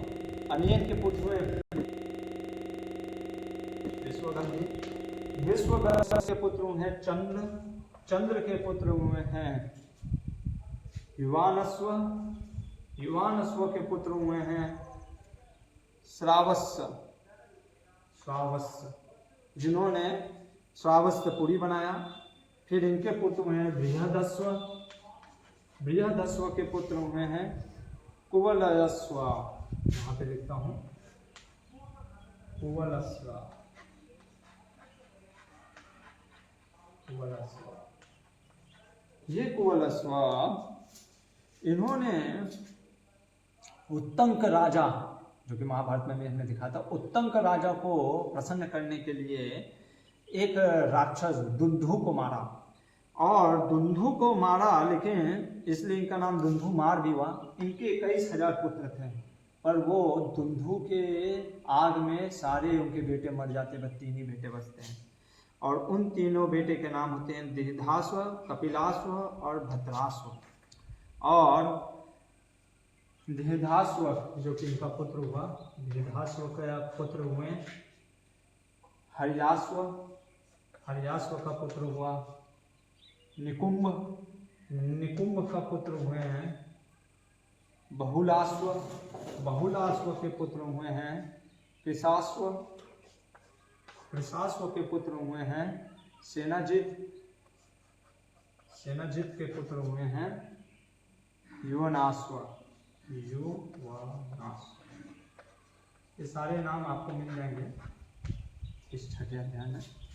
और युवनाश्व के भी कोई संतान नहीं हुई, और यहाँ पे ये अपनी पत्नियों को लेकर के 100 पत्नियों को लेकर के जंगल में चले गए। तो जंगल में युवनाश्व ने इंद्र यज्ञ किया जिससे कि उसको पुत्र हो सके। और एक बार युवनाश्व जब यज्ञ कर रहे होते हैं, यज्ञ करके एक रात को युवनाश्व को बहुत ही प्यास लगा रहता है, तो एक मटके में यज्ञ से ऋषि मुनियों ने पानी उत्पन्न किया था, जिससे कि वो चाहते थे कि उसकी पत्नियों को पिलाया जाए। लेकिन युवनाश्व को बहुत रात को प्यास लग गई, उन्होंने उसी मटके से पानी पी लिया। जब सुबह हुआ, ऋषि मुनि ने कहा भैया पानी कौन पी गया? तब उसने बताया कि अरे ये तो युवनाश्व ने पी लिया। अरे हो गया सत्यानाश। उन्होंने कहा कि विधाता की क्या कृपा है, कौन जानता है, कोई नहीं बदल सकता। और चूंकि युवनाश्व के ने वो पानी पिया था, इसलिए पहली बार इतिहास में युवनाश्व के एब्डोमेन से, जांग से, राइट जांग से लोअर साइड के एक पुत्र उत्पन्न हुआ। और लेकिन भगवान की कृपा से युवनाश्व मारा नहीं। अब सब लोग पूछने लगा कि भाई अब वो बच्चा चिल्ला रहा है माँ के लिए, लेकिन अभी कौन दूध देगा, क्योंकि माँ तो गर्भवती हुई नहीं। बिना माँ गर्भवती हुए माँ के स्तन में दूध कैसे आएगा? तो कौन भाई दूध देगा? ऐसा तो नहीं ना कि पैकेट का दूध की तरह जैसे, तो इसलिए क्योंकि यह ऋषि मुनि, तो वहाँ पे स्वयं इंद्र आ गए, क्योंकि इंद्र का यज्ञ हो रहा था। उन्होंने कहा कि मैं मानधाता, मैं अपने आप को देता हूँ, इसलिए इनके पुत्र का नाम हो गया मनधाता, मनधाता, मनधाता। और मनधाता इतने महान थे, राजा थे, कि रावण भी इनसे भय खाता था। और इंद्र ने इनको इसलिए नाम दे दिया त्रसदयसु, दस्यु, दस्यु कहने का मतलब डाकू, त्रसदस्यु कहने का मतलब जो कि दुष्टों को भी भय दे दे, वो त्रसदस्यु नाम पड़ गया। और पूरा बहुत महान राजा थे। तो मनधाता के 3 पुत्र हुए। इस मनधाता के 3 पुत्र हुए। एक का नाम है यहाँ पे पुरुक्ष, अम्बरीश और मुचुकुंद, ये देखेंगे अगले अध्याय में। और पुरुक्ष, अम्बरीश और मुचुकुंद, और इसकी 50 बेटी हुई। क्या हुई? 50 बेटी। इन बेटियों का विवाह किससे हुआ? सौभरी मुनि से। और सौभरी मुनि ने इनसे विवाह किया। अब यहाँ पे कहानी बताते हैं हमारे कौन? सुखदेव गोस्वामी। कहते हैं कि सौभरी मुनि की कहानी से हम बहुत कुछ सीखने को मिलता है। कि देखिए, वो वैष्णव अपराध, पहला वो योगी की थे, दूसरा ये वैष्णव अपराध। सौभरी मुनि तपस्या करने के लिए कहाँ गए? पानी के भीतर। अभी पानी के भीतर कोई डिस्टरबेंस नहीं, लेकिन पानी के भीतर भी डिस्टरबेंस हो गया। क्या? उन्होंने 2 मछलियों को मैथुन करते हुए देखा। क्योंकि योगी थे, वो समझ सकते थे वो क्या कर रहे हैं, और उस कारण से उनके अंदर डिजायर आ गया विवाह करने का। वो पानी में से निकलते हैं, मंदाता के पास आते हैं और मंदाता से कहते हैं कि मुझे विवाह करना है। अभी मंदाता क्या बोलते हैं, भाई एक तो पूरा स्केलेटन बॉडी, पूरा योगी हो गए थे, एकदम हड्डी जैसा दिख रहा था। उन्होंने कहा मना किया तो श्राप दे देंगे, पर अपनी बेटी को कैसे दे सकते। तो उन्होंने क्या कहा, देखिए मैंने अपनी बेटियों को छूट दिया है कि वो जिसको अपना पति चाहते हैं चाह लेंगे, अगर आप जाइए, अगर उन्होंने आपको चूज कर लिया तो ठीक है। तो ये सौबरी मुनि भी बहुत स्मार्ट थे, उन्होंने समझ लिया अच्छा इसलिए इसने रिजेक्ट कर दिया क्योंकि मेरा रूप सही में अच्छा नहीं है, कौन सी स्त्री मुझे चाहेगी। इसलिए उन्हें अपने योगिक पावर से अपने रूप को बदल दिया, प्रकट कर लिया एकदम सुंदर, इतना तेजस्वी एक युवा में। और जब सेवक उनको उन राजकुमारियों के में लेकर के गया उनके रूम में, तो जब सारी स्त्रियों की बेटियों ने देखा तो सभी दौड़ गई कि हम विवाह करेंगे, और आपस में लड़ बैठी कि नहीं नहीं नहीं नहीं, तुम कैसे विवाह कर सकती हो, मैं इससे विवाह करूंगी। तो सौबरी मुनि ने कहा ठीक है भाई, मैं सारे के साथ विवाह करूंगा, और 50 को साथ में उन्होंने विवाह किया। और यहाँ पे सौबरी मुनि का वर्णन आता है कि वो इतना इंद्र तृप्ति में लगे रहे, इतने मतलब कि काम रति में लगे रहे, फिर भी उनका मन संतुष्ट नहीं होता है, संतुष्टि नहीं मिलती। यहाँ पे हमारे श्री प्रभुपाद जी कहते हैं आग में घी डालने से आग कभी बुझता नहीं है। इसीलिए कृष्ण चेतना, कृष्ण भावना मृत जब तक व्यक्ति नहीं होता तब तक उसको क्या नहीं होता है, वो एक प्रकार से भव बंधन से छूट नहीं सकता। तो सौबरी मुनि इस प्रकार से लगे रहे लेकिन कभी तृप्ति नहीं हुई। तो एक दिन एकांत में बैठ करके सोच रहे होते कि आखिर में कैसे कहाँ फंस गया, क्या गिर गया, और अचानक से उनको समझ में आता है एक अपराध कर दिया, इन मछलियों के कारण मैं गिर गया। पर हमारे आचार्य कहते ये मछली कारण ये मत सोचिए कि उन्होंने से मैथुन किया इसलिए ये गिर गए। स्टोरी क्या है, ये महाभारत में भी आता है कि सौबरी मुनि जो थे बहुत बड़े तपस्वी थे। तो ये मछलियों को कौन खाता है, जैसे चील गरुड़ जी खाते थे। तो ये सारे मछलियां जाकर के बोली कि गरुड़ जी हम लोग को आकर करके खा जाते हैं। तो सौबरी मुनि ने कहा अच्छा तुम लोग ने मेरा आश्रय लिया, मैं देखता हूं कैसे खाता है। गरुड़ जी फिरा करके खाने लग जाते थे। गरुड़ जी को तो कोई रोक टोक नहीं, लेकिन भगवान का भक्त अलग अलग प्रकार के होते हैं। तो गरुड़ जी का भोजन ही है वो मछली खाना। तो इसने सौबरी मुनि ने कहा सुनो गरुड़, आज के बाद अगर तुम यहाँ पे ये मछलियों को अगर तुमने खाया तो मैं तुम्हें श्राप देता हूं, तुम्हारा सर्वनाश हो जाएगा। अभी गरुड़ जी को जैसे प्रभुपाद जी कहते हैं कि मान लीजिए गाय नीचे चल रही हो और चील जो गिद्ध होते हैं वो चिल्लाएं कि अरे मर जाए जिससे कि मुझे खाने को मिल जाए, तो ऐसा होता है क्या? नहीं, गरुड़ जी के ऊपर कोई श्राप नहीं लगेगा। लेकिन क्योंकि गरुड़ जी भगवान के भक्त, उन्होंने कहा क्या टेंशन लेना, निकलो छोड़ो कहीं और खा लेंगे। अहंकारी नहीं होते ना भगवान के भक्त, अरे इसे नहीं, मेरे को इससे मना किया मैं यही लूंगा, निकल गए। पर क्योंकि सौबरी मुनि ने वैष्णव अपराध कर दिया, पहला चीज। इसलिए जब हम कभी बोलते हैं कि मैं बिना गुरु के माध्यम के भगवान का स्मरण कर सकता हूं, तो ये प्रकार का हम अपराध करते हैं। कौन सा अपराध? गुरु अपराध, वैष्णव अपराध, जो कि हमने आपको छठे स्कंद में भी बताया। इसलिए कोई अगर कहता है कि मैं बिना गुरु के माध्यम से, बिना गुरु की कृपा से भगवान का भजन कर सकता हूं, तो वास्तव में हम वैष्णव अपराध कर रहे हैं, गुरु अपराध कर रहे हैं। ये बोलना, ये चेतना ही समझाता है कि हम गुरु अपराध हैं, वैष्णव अपराध। और हो सकता है उसका फल, जैसे यहाँ पे देखिए सौबरी मुनि का तपस्या में लगे रहें। हो सकता है आपका भक्ति भी अच्छा चल रहा हो, बहुत से लोग हैं तो कहते हैं अरे गुरु गुरु क्या चिंता, अपना भजन करते रहते हैं। हो सकता है बहुत बढ़ रहे हैं, आगे लगेगा भी हमको कि ओ हम तो बहुत बढ़ रहे हैं, कुछ फल नहीं पता चल रहा है। लेकिन वैष्णव अपराध का फल कब मिलता है, ये देख लीजिए सौबरी मुनि का।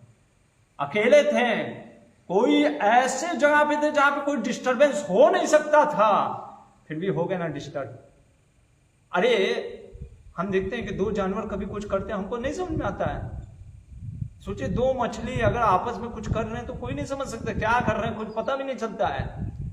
लेकिन उससे डिस्टर्ब हो गए सौबरी मुनि। क्यों? क्योंकि जो बीज है वैष्णव अपराध का वो गया नहीं। इसलिए वैष्णव अपराध करने, जब गुरु का अपराध करके ये सोचते हैं कि अरे हम तो भजन कर सकते हैं, भक्ति कर सकते हैं बिना गुरु के माध्यम से भी, बिना गुरु की कृपा से, ये डेंजर है, और बड़ा डेंजर है हमारे आचार्य कहते हैं। और उसका फल पता नहीं चलता। सबसे बड़ा माया इतना पावरफुल है ना, वो हमको लगाता है कि वो हम तो कर सकते हैं, देखो हम भक्ति में बढ़ रहे हैं, आगे बढ़ रहे हैं बिना गुरु के। कौन कहता है गुरु की जरूरत है? स्वरूप सिद्धि मिल जाएगा हमें तो अपने स्वरूप का सिद्ध हो गया, हम तो गोपी हैं। और हम देखते हैं प्रभुपाद जी के लीलाओं में भी कई लोग गायब, भक्ति से ही गायब हो गए। ये सौबरी मुनि की कथा इसलिए है बहुत जरूरी, ये हमें सिखा रही है। तो सौबरी मुनि ये सोचते मैंने अपराध कर दिया था, और उन्होंने कहा तपस्विना, अरे मैं तपस्वी था, मैं सच्चरित व्रतस्य, सारे ऐसा नहीं कि कुछ गलत कार्य कर रहे थे, व्रत का पालन कर रहे थे, लेकिन फिर भी देखो मेरा फॉल डाउन हो गया। और स्वयं बोल रहे हैं कि मेरे से सीखो। क्या सीखना है? कहते हैं संगम त्यजेत मिथुना व्रतिना मुमुक्षो सर्वात्मना न विसृजेत बहिरिंद्रियाणि एकश्चरन् रहसि चित्तम अनंत ईसे युंजेत तद्व्रतिषु साधु सुचेत प्रसंग। कह रहे हैं जिस व्यक्ति को भगवान का भाव वैकुंठ प्राप्त करना है या मुक्ति प्राप्त करनी है, सबसे पहले ये समझ लो कि अपने जो इंद्रियों को जो है ना वो संयम में करना चाहिए, पहला चीज। दूसरा चीज कह रहे हैं कि साधु का संग करो अगर मिले, भक्तों का, क्योंकि अकेले थे, भक्तों का संग करो जो ये सोचता है। इसलिए प्रभुपाद जी कई बार कहते थे डोंट इमिटेट हरिदास ठाकुर। अब आप देखिए हरिदास ठाकुर, क्योंकि कभी अपराध ही नहीं किए वैष्णव का, हरिदास ठाकुर के पास माया देवी आई, पर वो माया देवी और वो प्रोस्टिट्यूट को भी भजन में लगा दिया। और ये सौबरी मुनि जल के अंदर गए फिर भी फंस गए। वैष्णव की सेवा, वैष्णव का संग, स्वयं बोल रहे सौबरी मुनि कि सबसे पहले उन लोगों का संग से दूर रहो। इससे अच्छा है कि सबसे बेस्ट है कि अच्छे भक्तों का संग करो। अगर नहीं मिल रहा है तो उन लोगों का तो कभी मत संग करो जो कि स्त्री की चर्चा परिचर्चा करते हैं। डेंजर है जो सीताम स्त्री संगी, स्त्री से भी खतरनाक स्त्री संगी होता है, क्योंकि वो हमेशा स्त्री के बारे में बात करेगा।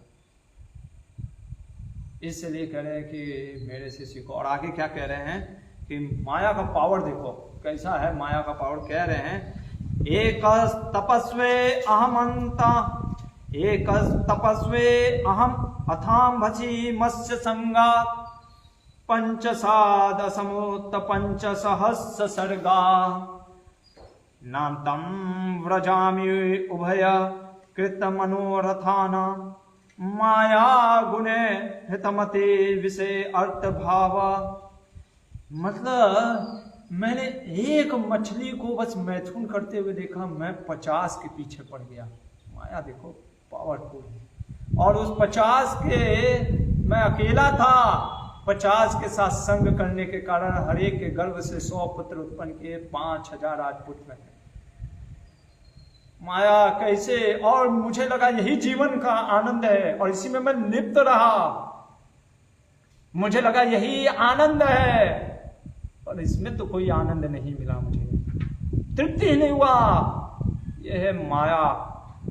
आज सोच रहे हैं कि माया का प्रभाव भगवान का, कि बहुत बड़ा अपराध किया और देखो माया कैसे मुझे घुमा दी। और कहते हैं, इसलिए सौबरी मुनि कहते हैं कि मैंने जो अपराध किया उसके लिए मैं क्षमा चाहता हूँ। और वहाँ से वो कहते हैं अब नहीं, अब मैं भगवान के लिए भजन करूँगा।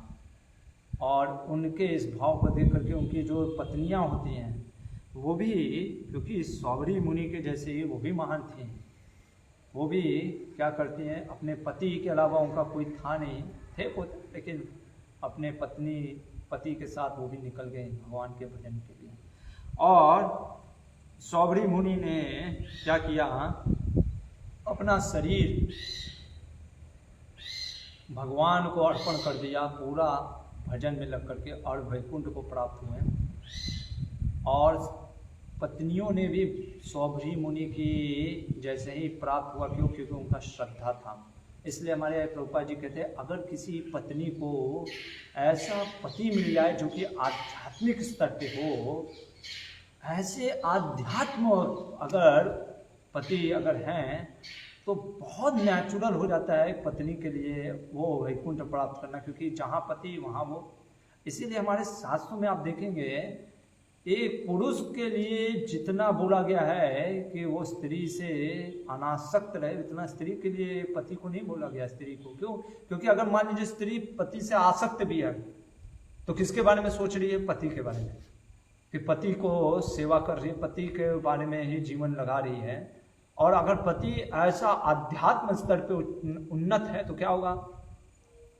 जहां पति जाएगा वहां पत्नी जाएगी। यह है भगवान की योजना। तो इसलिए सौबरी मुनि के कृपा से इनकी पत्नियों का भी उद्धार हो गया। तो हमने आज देखा, दोनों जो मुनि थे उनके गिरने का मुख्य कारण था वैष्णव अपराध। एक प्राइड के कारण, दूसरा काम के कारण। और दोनों बहुत महान थे, ऋषि थे। लेकिन यहाँ पे हमें एक चीज सीखने को मिला, माया बहुत पावरफुल है भगवान की। एक सोचा कि ये गृहस्थ क्या है बड़ा चीज, और दूसरे ने सोचा पानी में कहाँ कुछ डिस्टरबेंस आएगा। पर माया, क्योंकि वैष्णव अपराध अगर हम जब करते हैं, वो बीज जो है वो शुरुआत में लगता तो है कि अरे कोई दिक्कत नहीं होगा, जैसे सौबरी मुनि के कथन से हम देखते हैं कोई दिक्कत नहीं है, लेकिन दिक्कत होता है, क्योंकि वैष्णव अपराध है, हाथी मत अपराध है। इसलिए ये हमको शिक्षा देता है दो चीज, एक तो कभी भक्तों को एक्सटर्नली जज ना करें। गृहस्थ भी महान भक्त हो सकता है, अम्बरीश की जैसा चेतना अगर उसकी है तो वो भी महान भक्त हो सकता है। और दूसरा चीज कि जैसे सौबरी मुनि भी ये सोचे कि ये मछलियां मेरा आश्रय नहीं है, इसलिए मैं इनका उद्धार करूंगा, कुछ भी कर सकता हूँ, किसी का भी अपराध कर सकता हूँ। ये जैसे ही हमारी अपराध की चेतना बन जाती है, हम ये सोचते हैं, हमारे आचार्य कहते हैं कि मैं कर सकता हूँ, मैं अब इतना बड़ा हूँ, मैं किसी का अपमान कर सकता हूँ, ये डेंजर है। इसलिए हम यहाँ पे देखते हैं कि सौबरी मुनि के कथा से हमें भी बहुत सचेत रहना है। और यहाँ पे छठा अध्याय समाप्त होता है। कल हम अद्भुत प्रसंग देखने वाले हैं, जो कि भगवान श्री रामचंद्र जी के बारे में, और भगवान राम की उन कथाओं को हम सुनने का प्रयास करेंगे। वैसे तो राम कथा तो खुद ही अपने आप में इतना रामायण अद्भुत है, पर फिर भी हमारे गौड़ीय वैष्णवाचार्य महान, जो कि श्रीमद् भागवतम के माध्यम से राम जी के बारे से क्या हमको सीखने को मिलता अद्भुत, वो हम कल देखेंगे। हरे कृष्णा, बहुत बहुत धन्यवाद। ग्रंथराज श्रीमद् भागवतम की जय हो। श्रील प्रभुपाद की जय।